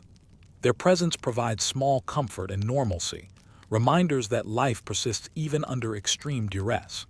Meanwhile, humans themselves adapt to this new ecosystem, often forming temporary micro-communities, sharing firewood, blankets, and information to ensure collective survival. There is a subtle rhythm to these interactions, a delicate balance between risk and cooperation that underscores the improvisational nature of urban resilience. Quirky human behaviors continue to surface. You witness someone using a plastic bin as a sled to transport water. A group engages in a quiet warmth relay, passing small heat sources among themselves. And someone performs rhythmic tapping on metal pipes, claiming the vibrations generate warmth or alert neighbors to their presence. These eccentric practices, while seemingly trivial, underscore a critical truth. Survival under extreme conditions requires creativity, adaptation, and a willingness to test unconventional solutions. Humor, experimentation, and social interaction are intertwined with practical needs, forming a holistic approach to enduring the storm. Communication remains fragile but vital. In-person signals, shouted warnings, and written notes on doors or snow patches replace unreliable electronic devices. Rumors, partial truths, and improvised maps circulate, guiding movements and resource distribution. You observe how this fractured communication shapes behavior. Pathways are chosen carefully, aid is coordinated informally, and minor hazards are avoided thanks to shared observations. Even misinformation has value, as it encourages vigilance, planning, and social interaction. In this context, fractured communication becomes both a challenge and a survival tool. As the day progresses, snow accumulates faster than it can be cleared. Streets narrow under drifts, roofs sag, and vehicles are increasingly buried. You navigate a cityscape that is fluid, shifting under the storm's influence, testing both endurance and perception. Every decision, whether to continue forward, seek shelter, or assist others, carries weight, illustrating the delicate balance between risk and reward in extreme conditions. Humans improvise constantly, adapting paths, redistributing resources, and maintaining morale, all while negotiating the unpredictable terrain. Fringe strategies blend seamlessly with practical methods. You notice small groups using synchronized movements to generate warmth, layering multiple layers of clothing in unconventional ways, or engaging in mental exercises to distract from discomfort. These practices, though unorthodox, serve both functional and psychological purposes, demonstrating the ingenuity that emerges when traditional methods are insufficient. Each adaptation reinforces a fundamental truth: human resilience thrives in both creativity and collaboration. By evening, the storm has reshaped the city entirely. Snowdrifts, makeshift shelters, communal fires, and improvised pathways form a temporary infrastructure of survival. The landscape is chaotic but navigable, structured by human ingenuity and cooperation. Even amid exhaustion, humor persists. Jokes about frozen shoes, absurd hat designs, and creative heating methods provide relief. The storm remains relentless, but humans continue to adapt, improvise, and support one another, balancing practical needs with social and psychological strategies. As you pause to rest, surveying a street where small fires glow in windows and alleyways, snow swirling around them, you realize that endurance has become a multifaceted effort. Physical stamina, creativity, social coordination, and humor intersect continuously. The storm tests every aspect of human capability, but it also illuminates a profound truth. Resilience is as much about imagination and connection as it is about survival skills. Amid the relentless cold, makeshift warmth, both literal and social, asserts itself as a beacon of human adaptability and perseverance. By now, the storm has been raging for several days, and exhaustion settles into your bones like an unwelcome roommate you can't evict. Each step through the streets is deliberate, measured, a negotiation with ice, drifted snow, and invisible patches of black ice that seem to appear just to test your balance. The city has transformed into a frozen labyrinth. Street signs are buried, familiar landmarks obscured, and the glow of street lamps casts eerie, elongated shadows on drifted snow. You pull your scarf tighter around your face, tuck your hood further down, and remind yourself that persistence is now both a necessity and a ritual. Survival is no longer just about warmth. It is about vigilance, attention, and adaptation to a shifting environment that refuses to yield. Inside apartments and homes, the struggle continues, now layered with mental fatigue. Candles, lanterns, and small portable heaters provide intermittent warmth, but the cold seeps into every corner. You pass neighbors huddled around makeshift fires in hallways or stairwells, trading hot drinks, blankets, and quiet conversation. Children play softly, inventing games with snow-filled socks or small improvised toys, while adults share whispered jokes or stories, knowing that humor is an essential bulwark against despair. Historians still debate whether psychological resilience during historical urban freezes depended more on community cohesion or individual fortitude, but here both are inextricably linked. Social interaction is survival. Outside, the city moves with a strange, uneven rhythm. Groups navigate drifted streets in cautious lines, occasionally pausing to help someone over a treacherous patch of ice. Cars abandoned mid-route are half buried in snow, their once shiny surfaces frosted over, and the occasional clatter of metal against ice punctuates the eerie quiet. Stray animals weave through the cityscape, seeking shelter or scraps, occasionally darting between legs of pedestrians who inadvertently provide warmth or protection. The storm has made the familiar strange, each intersection a challenge, each street a new negotiation between risk and reward. Fringe survival strategies continue to proliferate. One neighbor insists on wearing socks inside out to trap hidden warmth.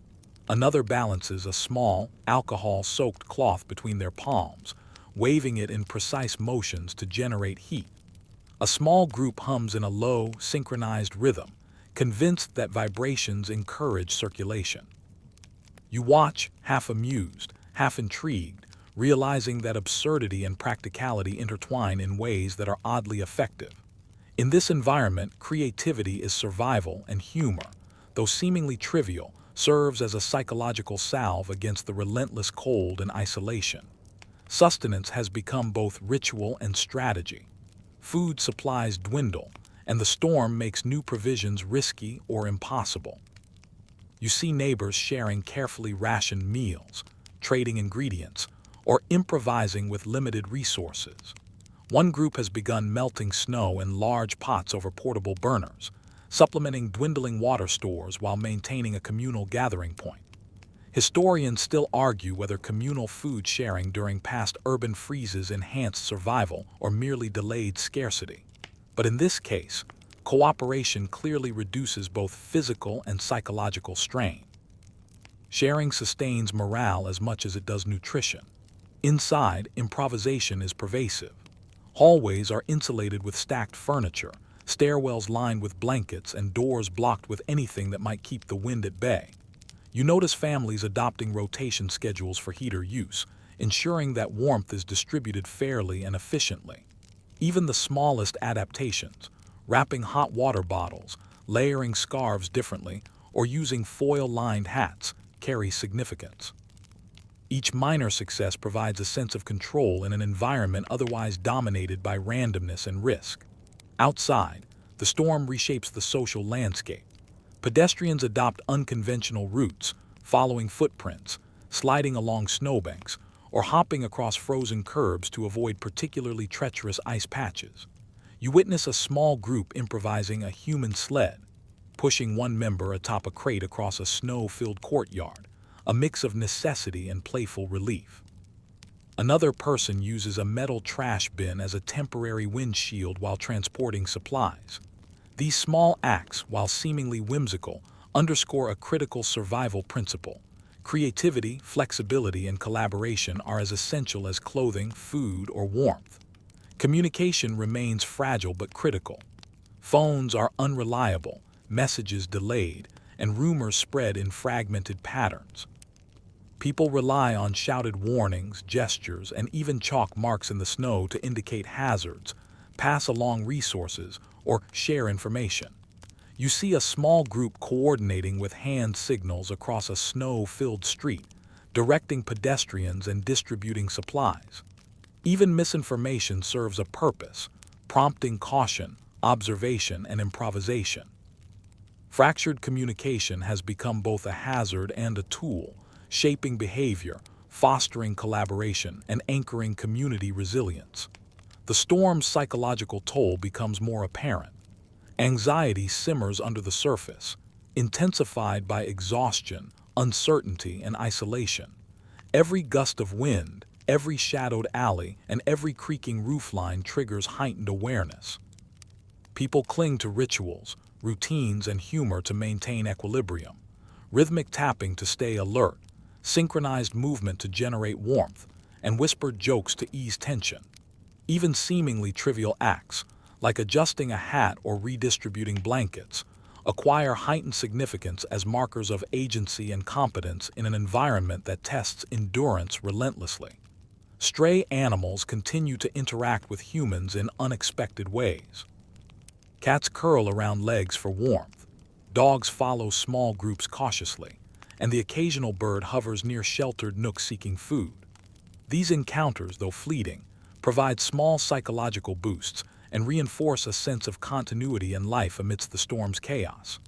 The interplay between humans, animals, and environment forms a dynamic micro-ecosystem of survival, improvisation, and adaptation, with each participant negotiating risk and reward in real time. The storm also redefines perception of space and time. Streets, buildings, and familiar landmarks are buried or transformed, creating a constantly shifting environment. Snowdrifts rise and collapse unpredictably, gusts of wind alter visibility, and ice patches conceal hazards. Without reliable time cues, people rely on internal rhythms and environmental markers. Shifts in wind, changes in snowfall, or the movement of light across frosted windows. Each successful navigation, minor accomplishment, or exchanged piece of information reinforces a sense of progress, anchoring endurance in measurable, if small, milestones. Quirky human behaviors persist alongside practical strategies. Someone balances grocery bags on a broom to avoid contact with snow. A group passes a small flame in rotation to maintain warmth. Others engage in whispered games or rhythmic chanting. These activities serve multiple purposes.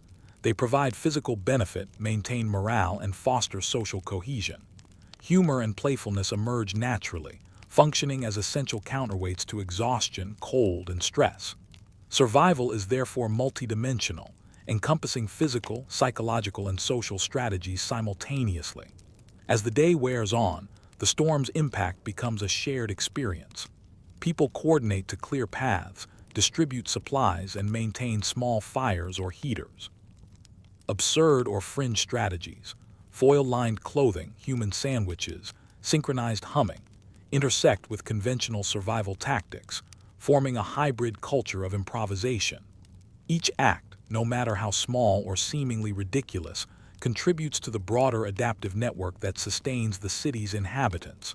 You notice that even the most bizarre measures are grounded in an underlying principle.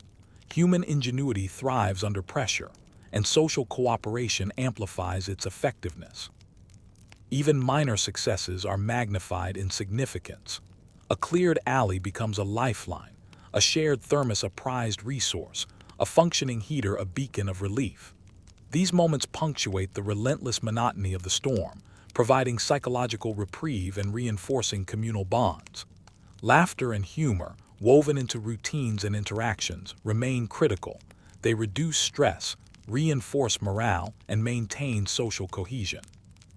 The storm has created an environment where creativity, resilience, and empathy are just as crucial as boots, gloves, or blankets. By evening, the storm has reshaped the city's landscape, social networks, and behavioral rhythms. Snowdrifts, improvised windbreaks, communal fires, and coordinated routines define survival infrastructure, blending practical necessity with human creativity.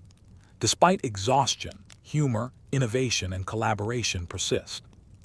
The storm dominates the environment, yet human agency, expressed through ingenuity, social connection, and psychological adaptability, remains resilient.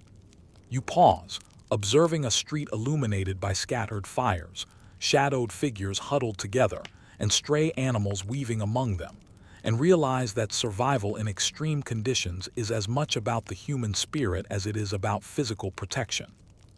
By now, the storm has settled into a relentless rhythm, as if the city itself has become a frozen heartbeat, pulsing under the weight of snow and ice. You trudge through streets that resemble white deserts, navigating drifts taller than fire hydrants, slipping across sheets of ice that appear without warning. The wind's howl has become a constant companion, threading through the skeletal frames of buildings, rattling shutters, and carving fine lines of frost along every exposed surface. Your gloves are wet, your boots damp, and each breath crystallizes in the cold, leaving a brief, glittering plume in the air. Survival is no longer just a matter of warmth. It is a full-spectrum negotiation with the environment, demanding vigilance, ingenuity, and a growing repertoire of improvisation. Inside, residents have transformed their spaces into microcosms of adaptability. Hallways are insulated with stacked furniture and blankets, stairwells have become communal fire pits, and kitchens double as gathering places for meals and conversation. Children engage in whispered games, using the dim light of candles or flashlights, creating small islands of normalcy in a city suspended in crisis. Adults coordinate rotations of heater use, monitor vulnerable neighbors, and improvise new strategies for warmth and sustenance.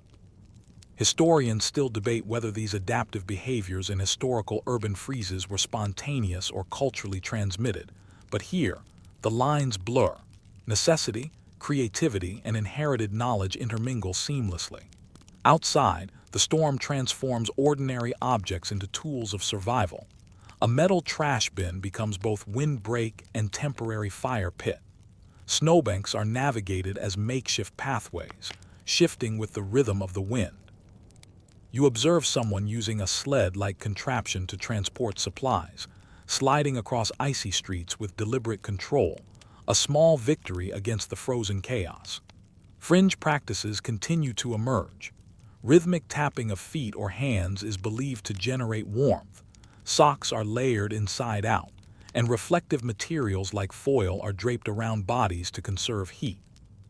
Absurd as some of these strategies appear, they illustrate a critical principle. Human ingenuity is amplified under extreme pressure, often blending humor, ritual, and practicality into adaptive solutions. Communication remains fragmented but essential. Phones fail intermittently, and social media is unreliable. Residents rely on shouted instructions, hand signals, chalk marks in snow, and the occasional note taped to doors or walls. Rumors propagate quickly, some accurate, others exaggerated, but all influence behavior, guiding movement, resource allocation, and cooperation. Fractured communication, paradoxically, fosters both anxiety and improvisation. Pedestrians navigate uncertain terrain while exchanging whispered updates, creating a patchwork network of information that, while imperfect, sustains community resilience. Food and hydration are persistent challenges. Supplies are dwindling, and venturing outside carries risk. You watch neighbors ration meals, trade ingredients, and improvise with limited resources.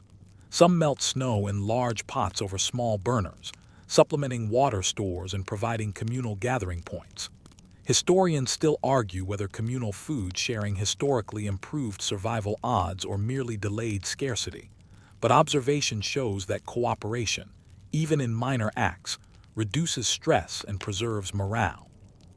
Meals are both sustenance and social glue, reinforcing connections in a city fractured by ice, snow, and exhaustion. The storm's psychological effects are pronounced. Hours stretch endlessly, marked only by subtle changes in light, wind, or activity. Exhaustion mixes with heightened alertness. Each shadow, each gust, each creak of ice-laden infrastructure is scrutinized. Humans adapt through routines, rituals, and humor. Rhythmic movements, synchronized humming, whispered jokes, and small games maintain equilibrium. Even seemingly trivial acts, rearranging blankets, adjusting clothing layers, or redistributing food, carry outsized psychological significance. Every small success becomes a marker of agency in a world that otherwise feels entirely controlled by the storm. Animals play unexpected roles in this frozen landscape. Cats curl around legs for warmth, dogs follow cautiously, and birds hover near sheltered nooks. Their presence offers both practical and psychological benefits: warmth, companionship, and reminders of continuity in life. Humans, too, adapt to this ecosystem, forming temporary micro-communities, exchanging resources, and coordinating movement.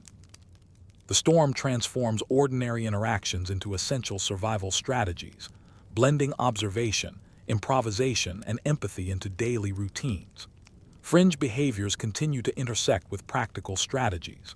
Aluminum hats, human sandwiches under blankets, rhythmic tapping, and improvised windbreaks coexist alongside heaters, stoves, and rationed supplies. Each adaptation reinforces a critical truth: survival requires both creativity and collaboration.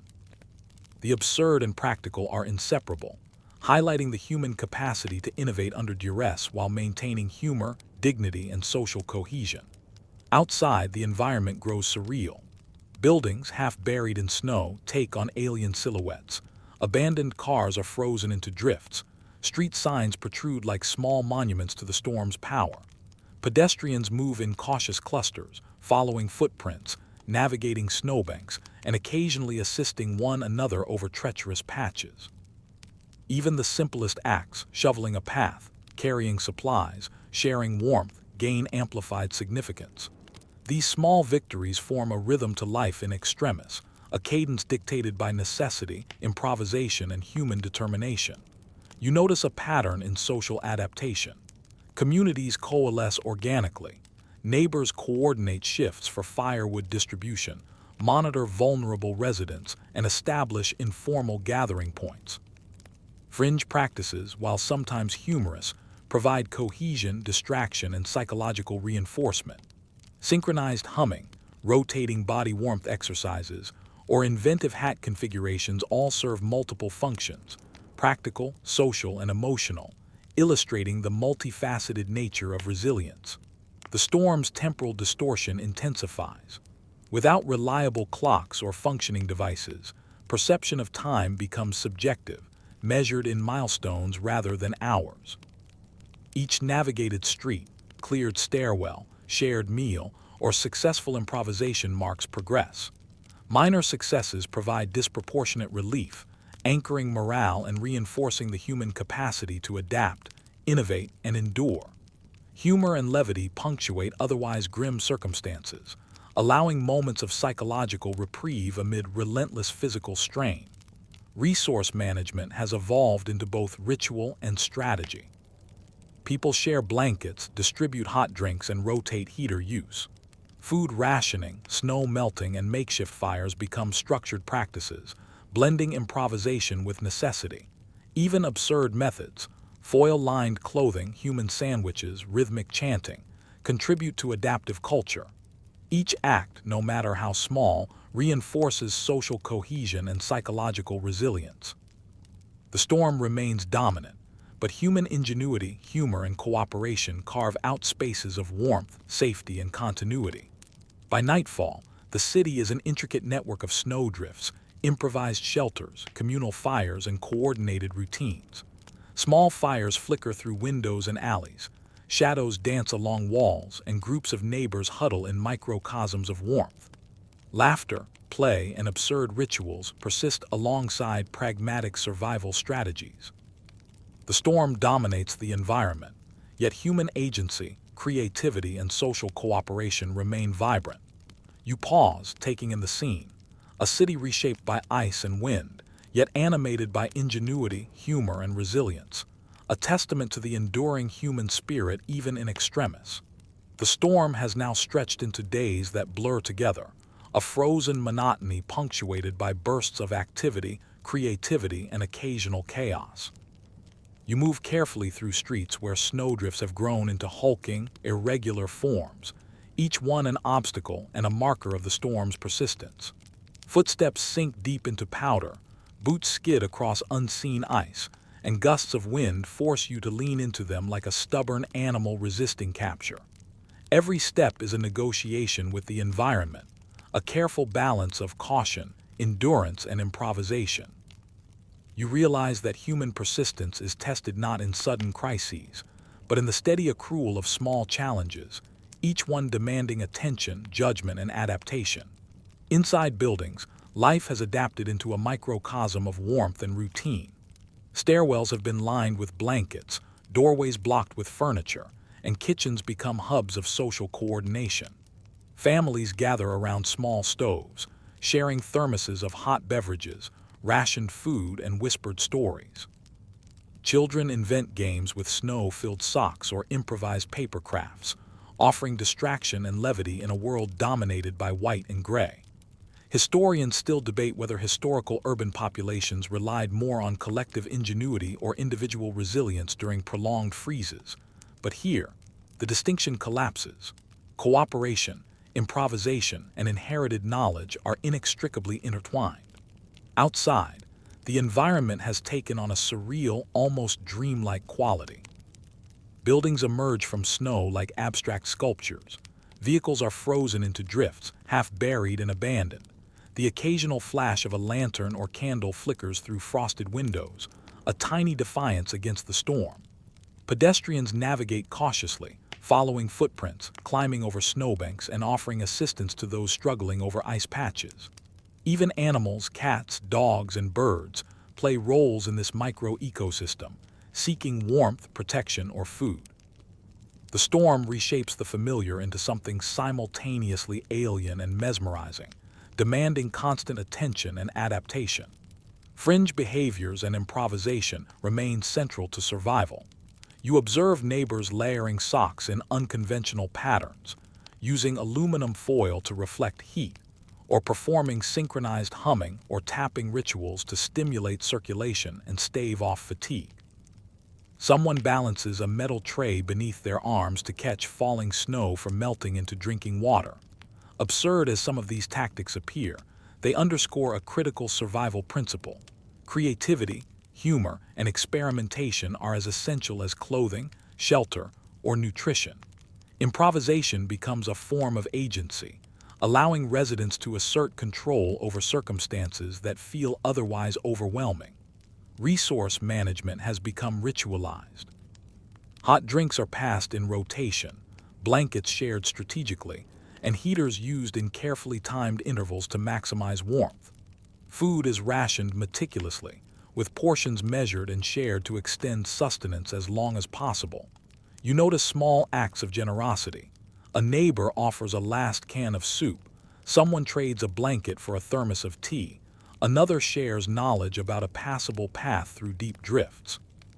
These exchanges are both practical and psychological, reinforcing community bonds and providing reassurance amid the storm's relentless pressure. The psychological toll of prolonged exposure to cold, darkness, and uncertainty is evident. You see neighbors pacing, tapping their hands or feet, murmuring to themselves, or engaging in repetitive tasks to maintain focus. Small successes, clearing a path, delivering water, sharing blankets, carry outsized significance, providing markers of progress and reassurance. Humor and levity persist, manifesting in whispered jokes, playful teasing, or absurd improvised rituals, all of which serve to sustain morale. Historians still argue whether laughter and ritual have been consistent tools of resilience across historical freezes, but observing this storm, their value is unmistakable. Communication, though fragile, continues to shape adaptation. Phones and social media are unreliable. Messages are delayed, partial, or garbled. Residents rely on shouted instructions, hand signals, chalk marks in snow, and physical gestures to convey essential information. Rumors circulate, some accurate, some exaggerated, yet all influence behavior, guiding movement, resource sharing, and cooperative strategies. Even incomplete or misleading communication serves a purpose. It prompts vigilance, encourages improvisation, and reinforces social cohesion. In this context, fractured networks of information become both a challenge and a survival tool. Outside, social cohesion is reinforced through small acts of coordination. Groups navigate snow-clogged streets together, assisting one another over ice, sharing supplies, and improvising temporary windbreaks. One cluster pushes a snow-laden sled carrying firewood. Another uses a metal bin as a shield while ferrying hot water. Humor intertwines with necessity. Someone jokes about renting a snowdrift as temporary housing, eliciting quiet laughter. Even the most whimsical actions provide practical benefits, illustrating the interplay of creativity, morale, and survival. Fringe strategies continue to merge with practical survival techniques. Human sandwiches of layered blankets, foil-lined hats, synchronized body movements, and rhythmic chanting coexist with stoves, heaters, and rationed food. Each tactic, regardless of perceived absurdity, contributes to the adaptive ecosystem. The storm tests endurance, but it also catalyzes innovation, reinforcing the human capacity to improvise, collaborate, and maintain a sense of humor under duress. Time has become elastic. Days stretch interminably, punctuated by subtle changes in light or weather patterns. People measure progress not in hours but in tangible accomplishments: cleared stairwells, delivered supplies, shared meals, or successful improvisations. Each minor victory carries disproportionate psychological weight, reinforcing agency and sustaining morale. Humor, play, and absurdity punctuate routines, preventing despair from overwhelming endurance. The storm is relentless, but human creativity, collaboration, and resilience form a countercurrent, a persistent rhythm of adaptation and perseverance. The storm has also altered the city's spatial perception. Streets and alleys are transformed into winding corridors of snow, buildings emerge as abstract monoliths, and familiar landmarks are hidden beneath drifts and ice. Pedestrians navigate using a combination of memory, observation, and improvisation, forming temporary paths that shift with each passing hour. Even the most mundane features, fences, lampposts, mailboxes, become essential reference points, repurposed as windbreaks, sled rails, or markers for navigation. The environment demands constant assessment and adjustment, reinforcing vigilance and adaptability. Community coordination is central to survival. Residents organize shifts for firewood distribution, monitor vulnerable neighbors, and establish informal communal spaces. Fringe behaviors, humor, and ritual complement these strategies, maintaining morale and fostering cohesion. You notice synchronized humming, rotational heat sharing, and inventive hat designs, all of which contribute to a shared culture of resilience. Even minor acts, redistributing blankets, passing hot water, or sharing news, reinforce social bonds and provide psychological sustenance. By nightfall, the city has adapted in subtle but profound ways. Streets are lined with improvised pathways, fires flicker in windows and alleyways, and groups huddle in microcosms of warmth.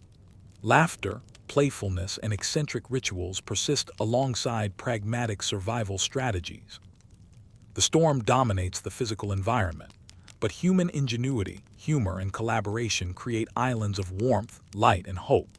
You pause, observing a street where shadows dance along walls, fires illuminate faces, and stray animals weave among residents, and realize that survival in extreme conditions is as much about social connection, creativity, and psychological endurance as it is about physical protection. By this point, the storm has etched itself into the very rhythm of life. Every movement, every breath, every minor decision is informed by the ongoing dance between survival and the relentless elements. You trudge through streets transformed into frozen corridors, where snowdrifts block familiar paths and icy patches appear with treacherous unpredictability. The wind, constant and unforgiving, threads through the skeletal outlines of buildings, rattles loose shutters, and cuts through multiple layers of clothing, reminding you that endurance is not optional, it is compulsory. Your boots sink into deep powder, your gloves are soaked, and even the simple act of inhaling produces crystalline plumes in the frigid air. Each step becomes an exercise in patience, vigilance, and improvisation, where mistakes are inconvenient, sometimes hazardous, and occasionally enlightening. Inside buildings, the culture of makeshift warmth and coordinated adaptation has evolved into something resembling a micro-society. Stairwells and corridors are layered with blankets, chairs stacked against doors act as improvised windbreaks, and kitchens serve as hubs for gathering, nourishment, and information exchange. Children invent quiet games to pass the time, crafting snowball-like objects from indoor materials or making small paper crafts. Adults rotate duties for heater use, monitor vulnerable neighbors, and trade supplies, creating a rhythm of survival that balances necessity with social cohesion.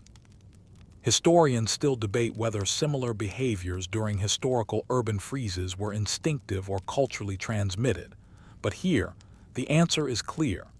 Adaptation blends inherited knowledge, improvisation, and communal intelligence seamlessly. Outside, the storm continues its relentless transformation of familiar spaces. Buildings, half buried in snow, take on abstract, alien shapes.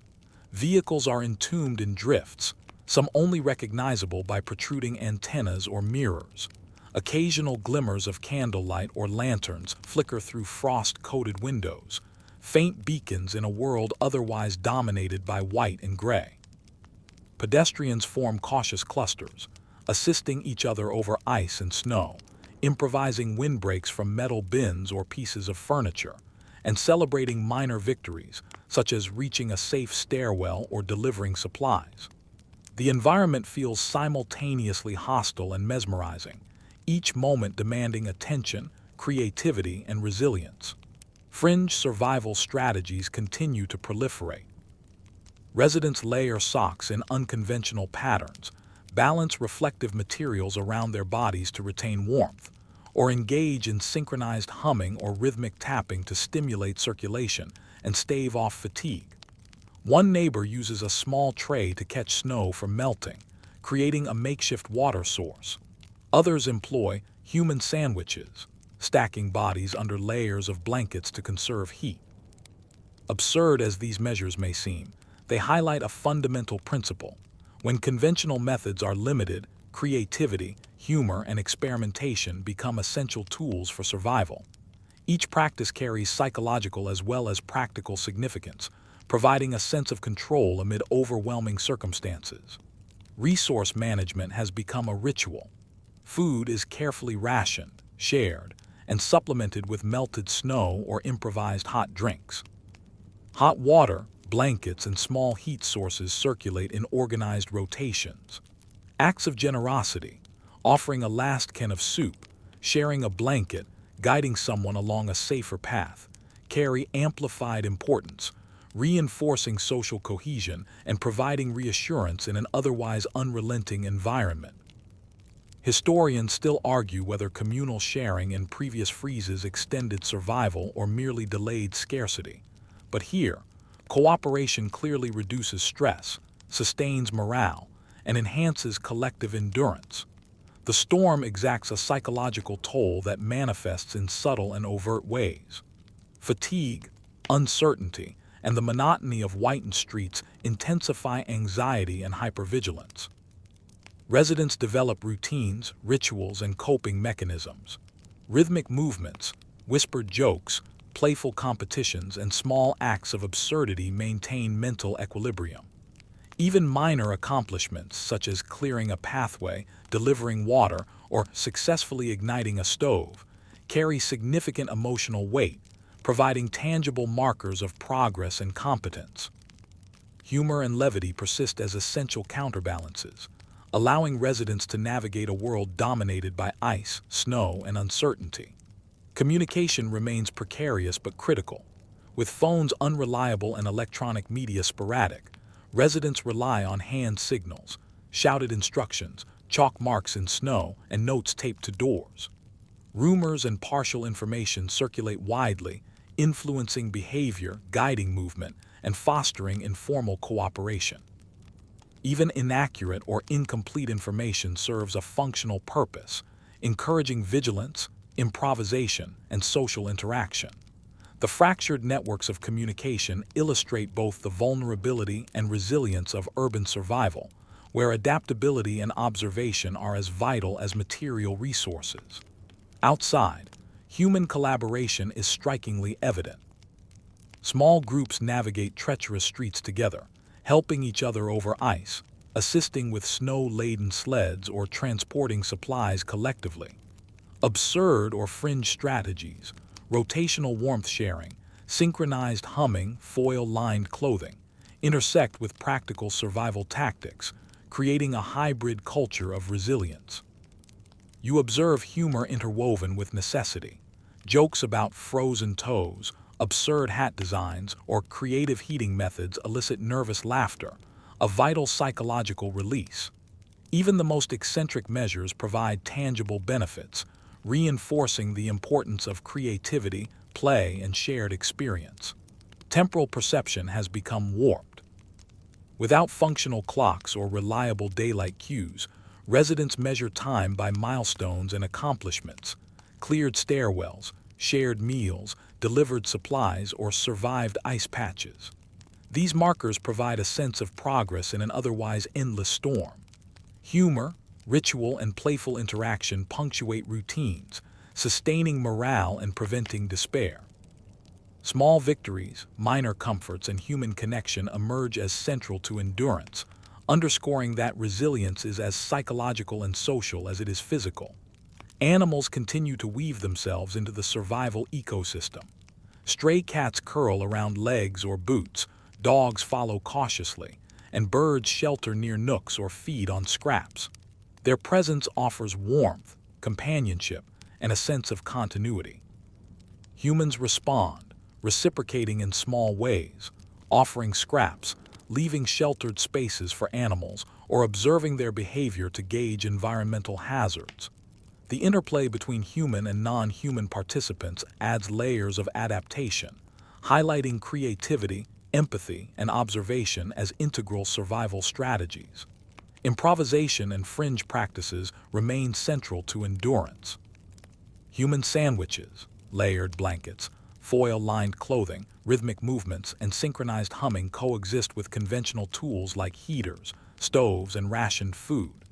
Each adaptation, regardless of its perceived absurdity, contributes to a resilient ecosystem.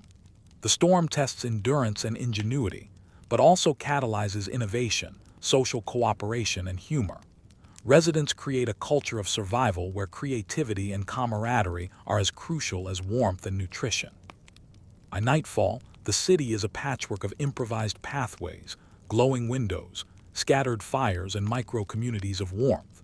Shadows dance along walls, small fires illuminate faces, and residents huddle together, finding comfort in shared effort.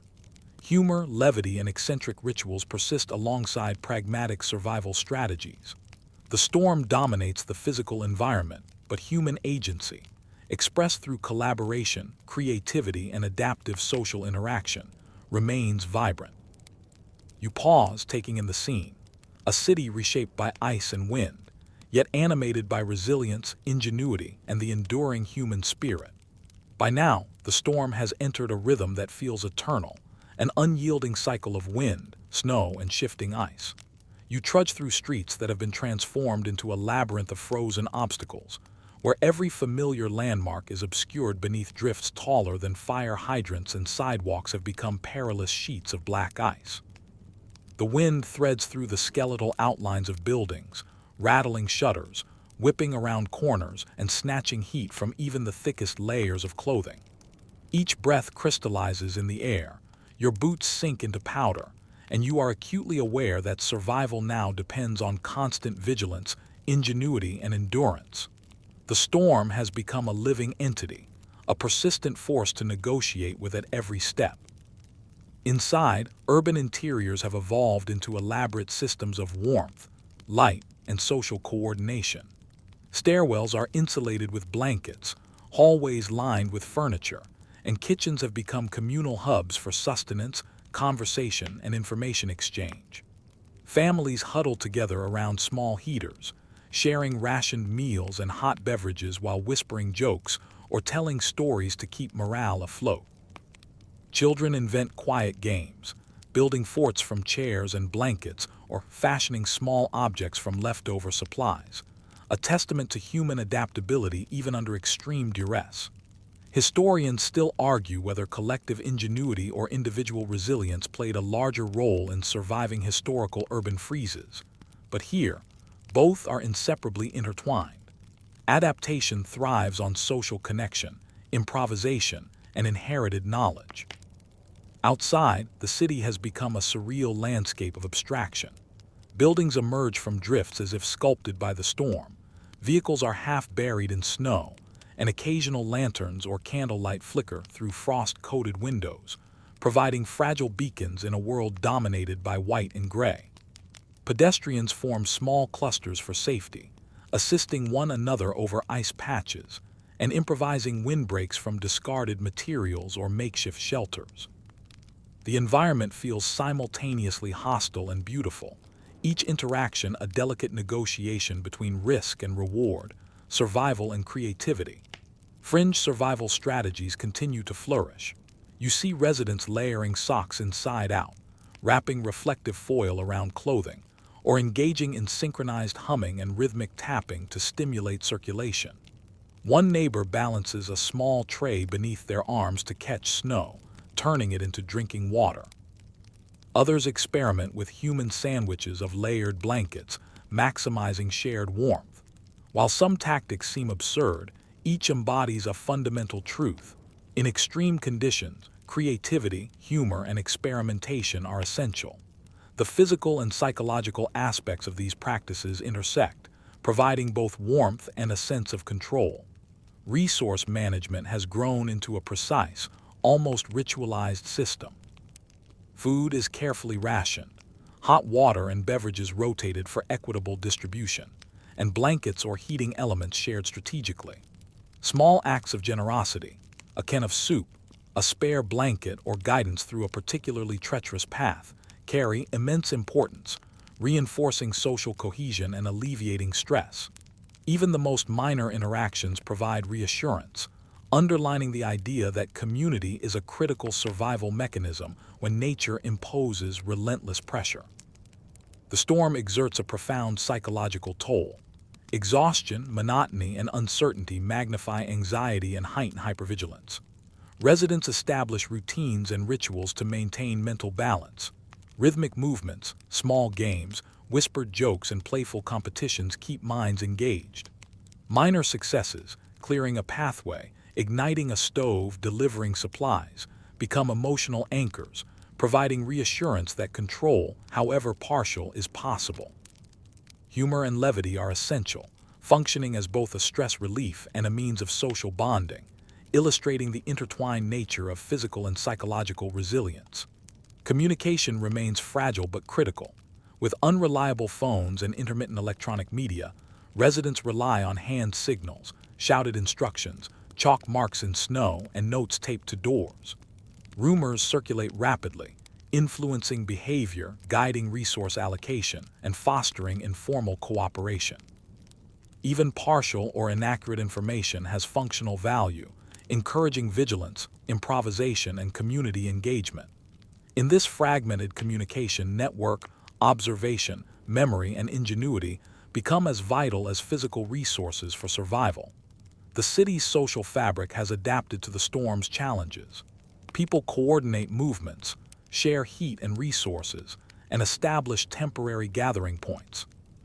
Fringe practices, rotational warmth sharing, synchronized humming, foil-lined clothing, merge seamlessly with practical survival methods, creating a hybrid culture of adaptation. Humor is pervasive, woven into everyday actions. Jokes about frozen toes, improvised hat designs, or the absurdity of certain survival tactics offer psychological relief. Even the most unconventional strategies serve functional purposes, reinforcing both morale and cohesion. Temporal perception has warped entirely. Days stretch into long, indistinct periods, punctuated only by minor environmental changes or the rhythm of survival tasks. Residents measure progress in milestones, delivered supplies, cleared stairwells, shared meals, or successfully navigated snow-blocked streets. Each small success carries disproportionate psychological weight, providing markers of agency and competence. Humor, play, and ritual punctuate routines, mitigating despair and sustaining the mental fortitude necessary for prolonged endurance. Animals continue to play subtle but meaningful roles. Stray cats curl around residents' legs or boots, dogs follow cautiously, and birds find shelter near nooks and ledges. These interactions offer warmth, companionship, and reassurance, grounding humans in a sense of continuity. Residents respond in kind, offering food scraps, creating sheltered spaces, or observing animal behavior for cues about safety or hazards. This dynamic illustrates the multi-layered nature of survival, blending empathy, observation, and improvisation across species. Improvisation remains central. Human sandwiches, foil-lined clothing, rhythmic movement, and synchronized humming coexist with heaters, stoves, and rationed supplies. Each adaptation reinforces resilience, demonstrating how human ingenuity responds to constraints and environmental pressure. The storm catalyzes both creativity and collaboration, producing a culture of survival where humor, play, and eccentricity are intertwined with practical necessity.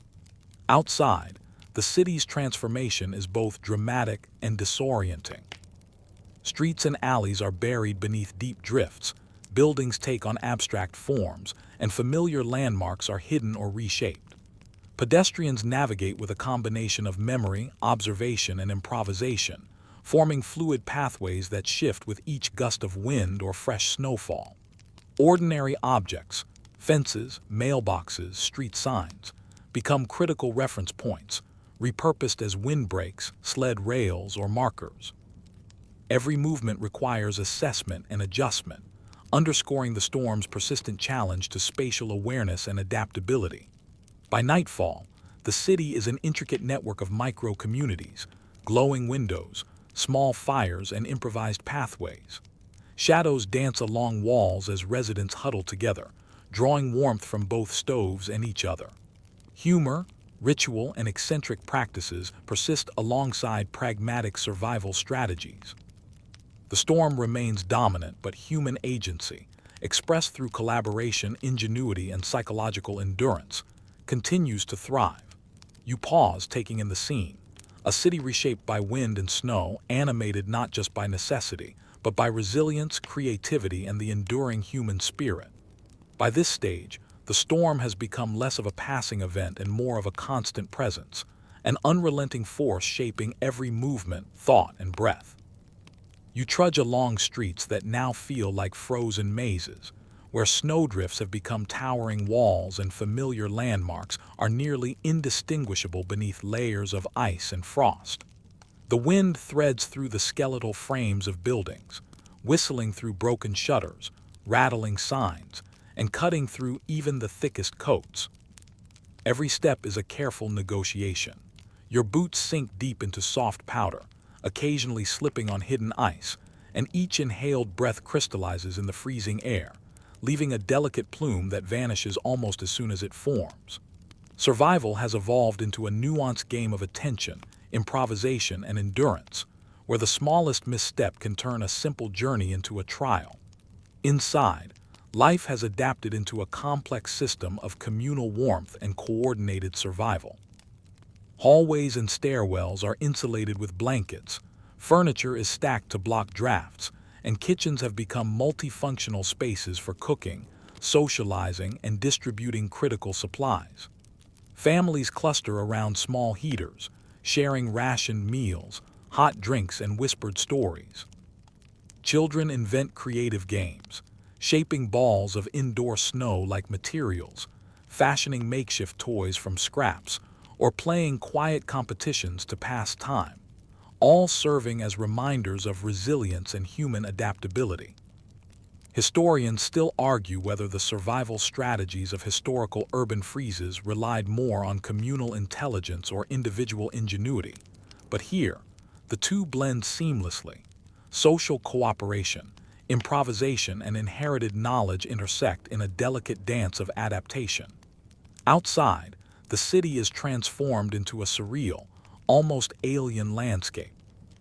Buildings emerge from snow drifts like monolithic sculptures, vehicles are partially entombed, and occasional flickers of candlelight or lantern glow cut through the gray-white monotony. Pedestrians move in small clusters, assisting each other over ice and snow, using discarded materials as improvised windbreaks, and sharing minor successes such as delivering supplies or clearing a path. The environment is simultaneously hostile and mesmerizing, forcing constant attention, ingenuity, and strategic decision-making. Every moment of movement is a negotiation between risk, reward, and creativity. Fringe survival tactics continue to flourish. Residents layer socks in unorthodox ways, wrap reflective foil around clothing, engage in rhythmic tapping or synchronized humming to stimulate circulation, and experiment with human sandwiches under blankets to maximize warmth.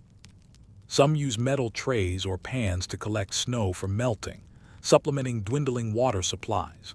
Absurd as these practices may seem, each provides a functional purpose, offering both warmth and a psychological sense of control. Humor intertwines with practicality, reinforcing morale and maintaining cognitive flexibility, a crucial asset when every decision carries heightened consequences. Resource management has evolved into ritualized, precise systems. Food is carefully rationed, beverages are rotated strategically to conserve heat, and blankets or heating elements are shared equitably. Acts of generosity, a last can of soup, guidance along a hazardous path, or a spare blanket carry outsized importance, reinforcing social cohesion and alleviating mental strain. Each act, no matter how small, becomes a psychological anchor, a reminder that human ingenuity, empathy, and cooperation remain powerful tools even under extreme duress. The storm imposes a profound psychological burden. Fatigue, monotony, and uncertainty amplify anxiety, while the constant cold heightens hypervigilance. Residents develop routines, rituals, and coping strategies. Rhythmic movements, whispered jokes, playful competitions, and eccentric practices all serve to maintain mental equilibrium. Minor successes, such as clearing a snow-blocked alley, delivering water, or maintaining a functioning stove, become emotionally charged milestones, reinforcing a sense of agency and competence. Humor and levity are not mere diversions. They are critical mechanisms for psychological survival, sustaining morale and fostering cohesion. Communication remains both vital and fragile. Phones and electronic devices are unreliable, forcing residents to rely on hand signals, shouted instructions, chalk marks in snow, and written notes on doors. Rumors propagate quickly, influencing behavior, shaping resource allocation, and fostering informal cooperation. Even inaccurate or partial information serves a purpose, prompting vigilance, encouraging improvisation, and reinforcing social interaction. This fragmented network of communication is both a challenge and a survival tool, demonstrating that observation, creativity, and human intelligence can compensate for technological failure. Social coordination becomes increasingly sophisticated. Groups navigate treacherous streets together, assisting each other over icy patches, transporting supplies, and establishing temporary windbreaks or resting spots. Fringe behaviors, rotational warmth sharing, synchronized humming, foil-lined clothing, coexist seamlessly with practical survival strategies, creating a hybrid culture of adaptation. Humor permeates daily activity. Jokes about frozen toes, absurdly layered hats, and playful commentary on unusual survival tactics provide psychological relief, reinforcing cohesion and sustaining morale. Even the most unconventional measures serve functional purposes, blending practicality, creativity, and social connection. Time has assumed a flexible, elastic quality. Without reliable daylight or clocks, residents measure progress by tangible milestones: cleared stairwells, shared meals, delivered supplies, or successfully navigated drifts. Minor victories gain disproportionate significance, providing reassurance and markers of competence. Ritual, humor, and play punctuate routines, mitigating despair and sustaining mental resilience. The storm dominates the environment, but human creativity, collaboration, and adaptability define the lived experience. Animals continue to contribute subtly to survival. Stray cats curl around legs for warmth, dogs follow cautiously, and birds shelter near ledges or feeding spots. Their presence offers both practical and psychological benefits, reminding residents of life's continuity and serving as informal monitors of environmental hazards. Residents reciprocate, leaving scraps or adjusting shelters to accommodate non-human participants. These interactions underscore the complexity of survival as a multi-layered system of observation, empathy, and adaptation across species. Improvisation remains central to endurance. Layered blankets, foil-lined clothing, rhythmic movement, human sandwiches, and synchronized humming coexist with heaters, stoves, and rationed food. Each adaptation reinforces resilience, demonstrating how ingenuity and collaboration respond to environmental pressures. The storm catalyzes creativity, social coordination, and humor, forming a culture of survival in which playfulness and eccentricity are inseparable from necessity. By nightfall, the city is a tapestry of micro-communities, glowing windows, scattered fires, and improvised pathways. Shadows dance along walls and groups huddle for warmth, sharing both physical and emotional support. Humor, ritual, and eccentric strategies persist alongside practical survival tactics. While the storm dictates the physical environment, human agency, expressed through cooperation, creativity, and psychological endurance, continues to flourish. You pause, taking in the transformed streets, a city reshaped by snow and wind, yet animated by ingenuity, resilience, and the enduring human spirit.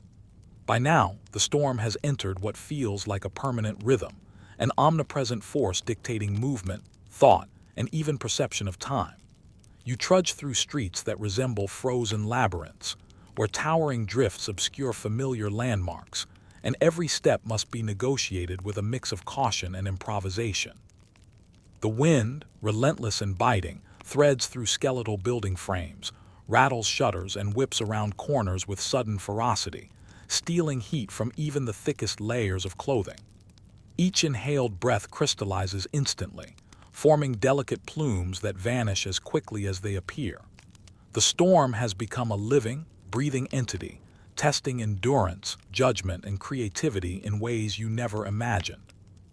Every moment outside, or even near uninsulated doors and windows, is a negotiation between survival and risk, where inattention can transform a simple errand into a formidable trial. Inside, adaptation has evolved into an intricate social ecosystem. Hallways and stairwells are insulated with blankets, furniture blocks drafts, and kitchens have become multifaceted hubs of warmth, nourishment, and communication. Families cluster around small stoves or portable heaters, sharing rationed meals and hot drinks, whispering stories, jokes, and observations about conditions outside. Children invent quiet games to pass the time, creating imaginary landscapes, snowball analogs from indoor materials, or mini competitions to engage their minds and maintain morale. Historians still debate whether survival during historical urban freezes depended more on communal intelligence or individual ingenuity, but here, the two operate in seamless conjunction. Social cooperation, improvisation, and inherited knowledge form a sophisticated survival culture. Outside, the city is almost unrecognizable. Buildings rise from snowdrifts like sculpted monuments, vehicles are half buried, an occasional lantern or candlelight flickers through frost-coated windows, fragile beacons of human presence. Pedestrians move in cautious clusters, assisting one another across treacherous ice, improvising windbreaks from discarded furniture or materials, and celebrating minor victories like safely navigating a blocked street or delivering food. The city is both hostile and mesmerizing, an environment that demands constant observation, creativity, and problem-solving. Each interaction, each movement, each decision is informed by a mixture of practical necessity and adaptive improvisation. Fringe survival strategies continue to emerge and persist. Residents layer socks in unorthodox patterns, wrap reflective foil around clothing, and engage in synchronized humming or rhythmic tapping to stimulate circulation and stave off fatigue. Human sandwiches, created by layering people under blankets, provide warmth and foster social cohesion. Some collect snow with trays or pans to melt for drinking water, supplementing dwindling supplies. Absurd as these strategies may appear, they serve critical functions: physical survival, psychological reassurance, and a sense of agency in an environment that otherwise feels overwhelmingly uncontrollable. Humor, ingenuity, and playfulness are not optional. They are survival tools, as essential as boots, blankets, or rationed food. Resource management has achieved an almost ritualized precision. Meals are rationed and rotated with care, hot beverages shared strategically, and blankets or heating sources distributed equitably. Small acts of generosity, a can of soup, guidance across ice, or a spare blanket, carry enormous weight, reinforcing social cohesion, boosting morale, and providing reassurance that survival is not purely an individual effort. Each act, no matter how small, becomes a psychological anchor, a subtle reminder that human connection, empathy, and ingenuity remain powerful tools in the face of relentless adversity. The psychological impact of prolonged exposure to cold, darkness, and uncertainty is profound. Fatigue, monotony, and hypervigilance coalesce into a mental landscape that can feel oppressive. Residents establish routines, rituals, and coping mechanisms. Rhythmic movements, playful competitions, whispered jokes, and improvised eccentric behaviors maintain equilibrium. Minor successes, clearing a snow-blocked alley, delivering water, lighting a functioning stove, become emotionally significant milestones. Humor is not incidental. It sustains morale, strengthens social bonds, and functions as a protective buffer against the psychological strain of isolation and relentless cold. Communication, fragile yet essential, shapes survival.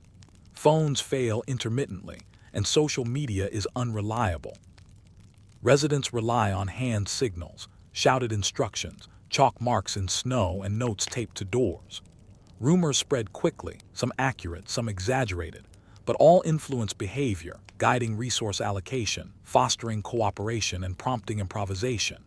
Even incomplete or inaccurate information carries value, reinforcing vigilance and reinforcing social cohesion. In this fragmented network, observation, memory, and ingenuity are as critical as physical resources. Outside, social cooperation has become the backbone of daily life. Pedestrians navigate together, assisting across icy patches, sharing supplies, and establishing temporary windbreaks or resting points. Fringe behaviors, rotational warmth sharing, synchronized humming, and foil-lined clothing coexist alongside conventional survival tactics, creating a hybrid culture of resilience. Humor is omnipresent, embedded in daily life. Jokes about frozen toes, absurd hat designs, or playful commentary on eccentric tactics provide critical psychological relief, strengthen bonds, and maintain collective morale. Even the most unconventional measures serve practical purposes, illustrating the interplay of creativity, necessity, and social cohesion. Temporal perception is now elastic. With daylight muted and clocks unreliable, progress is measured in milestones. Cleared stairwells, delivered supplies, shared meals, and successfully navigated drifts. Each minor accomplishment carries outsized psychological significance, reinforcing a sense of competence and agency. Rituals, humor, and play punctuate routines, mitigating despair and sustaining mental resilience. The storm dominates the environment, yet human creativity, social cooperation, and adaptive problem-solving define the lived experience. Animals continue to play subtle but meaningful roles. Stray cats curl around legs, dogs follow cautiously, and birds shelter in nooks or feed on scraps. These interactions offer warmth, companionship, and reminders of continuity. Residents reciprocate, providing scraps, shelter, or simply observing behavior to assess environmental hazards. The interaction between humans and animals forms a dynamic micro-ecosystem, where empathy, observation, and improvisation extend across species, reinforcing survival strategies. Improvisation is omnipresent. Layered blankets, foil-lined clothing, synchronized movement, human sandwiches, and rhythmic humming coexist with heaters, stoves, and rationed food. Each adaptation reinforces resilience, demonstrating how human ingenuity responds to constraint and environmental stress. The storm catalyzes creativity, cooperation, and humor, fostering a survival culture where eccentricity, play, and practicality are inseparable. As night falls, the city reveals itself as a network of glowing windows, scattered fires, and micro-communities of warmth. Shadows dance along walls while residents huddle for physical and psychological support. Humor, ritual, and eccentric behaviors persist alongside pragmatic survival strategies. The storm dictates the physical reality, yet human agency, expressed through collaboration, creativity, and endurance, remains unbroken. You pause, absorbing the transformed streets, a city sculpted by snow and wind, yet alive with ingenuity, resilience, and the enduring human spirit. Now, as the storm begins its slow retreat, a hush settles over the city. Streets are quieter, snowbanks still immense but less threatening, and small fires burn longer without interruption. You move slowly, savoring warmth where it exists, noting the patterns of human ingenuity etched across buildings, streets, and corridors. The city has endured not merely because of heat or rationed food, but because of shared purpose, humor, improvisation, and relentless social connection. Small acts of kindness, a shared blanket, a guided path, a hot drink, have ripple effects, sustaining both body and spirit. The air smells crisp, with a faint hint of melted snow and burning wood. Footsteps crunch softly in remaining powder, echoing like a heartbeat across the transformed landscape. Windows glow softly as residents gather in micro-communities, exchanging stories, laughter, and observations. Even the stray animals linger nearby, sensing the collective calm and persistence that has emerged. You pause on a corner, feeling the cold but also a profound sense of continuity. The storm has reshaped the environment, but it has also revealed the extraordinary capacity for human adaptation, humor, and connection. Slowly, the city begins to breathe again. Streets are still blocked in places, windows fogged, and ice patches persistent, but movement is smoother, laughter more frequent, and improvisation less desperate. You recognize that survival is not simply a matter of physical endurance, but of ingenuity, cooperation, and emotional resilience. Even minor successes, a cleared stairwell, a shared meal, a guided animal, take on monumental significance. The storm, though formidable, has revealed that human ingenuity, humor, and collaboration form the true foundation of survival. You pause, watching shadows play across frost-covered walls, faint laughter drifting from windows, and fires flickering like tiny stars against the whitened city escape. In this transformed world, the storm is no longer a mere force of nature. It is a backdrop against which human ingenuity, creativity, and resilience have been illuminated. You feel both exhaustion and satisfaction, a quiet reverence for the persistent, playful, and adaptive spirit that has endured. The city has been tested, reshaped, and revealed in new light. Residents, animals, and environment now exist in a fragile, improvised harmony. Lessons have been learned. Improvisation saves lives, humor sustains morale, creativity enhances resilience, and social cooperation is the linchpin of survival. The storm will fade, but the echoes of its challenges, the laughter, the ingenuity, the human connections, remain.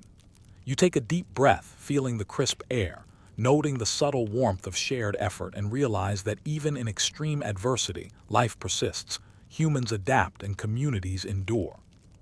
The storm has begun its slow retreat, leaving behind streets etched with deep snow, glistening ice, and scattered footprints that tell the story of perseverance. You move gently, savoring the calm, listening to the soft crunch of snow underfoot, and noticing how the air, though still cold, carries a faint hint of change. Less wind, lighter clouds, subtle warmth. The city exhales after days of relentless intensity, and so do you.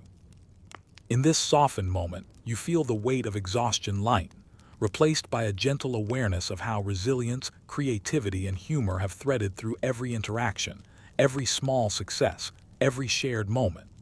You notice neighbors exchanging quiet smiles, offering leftover warmth, or simply sitting together in companionable silence.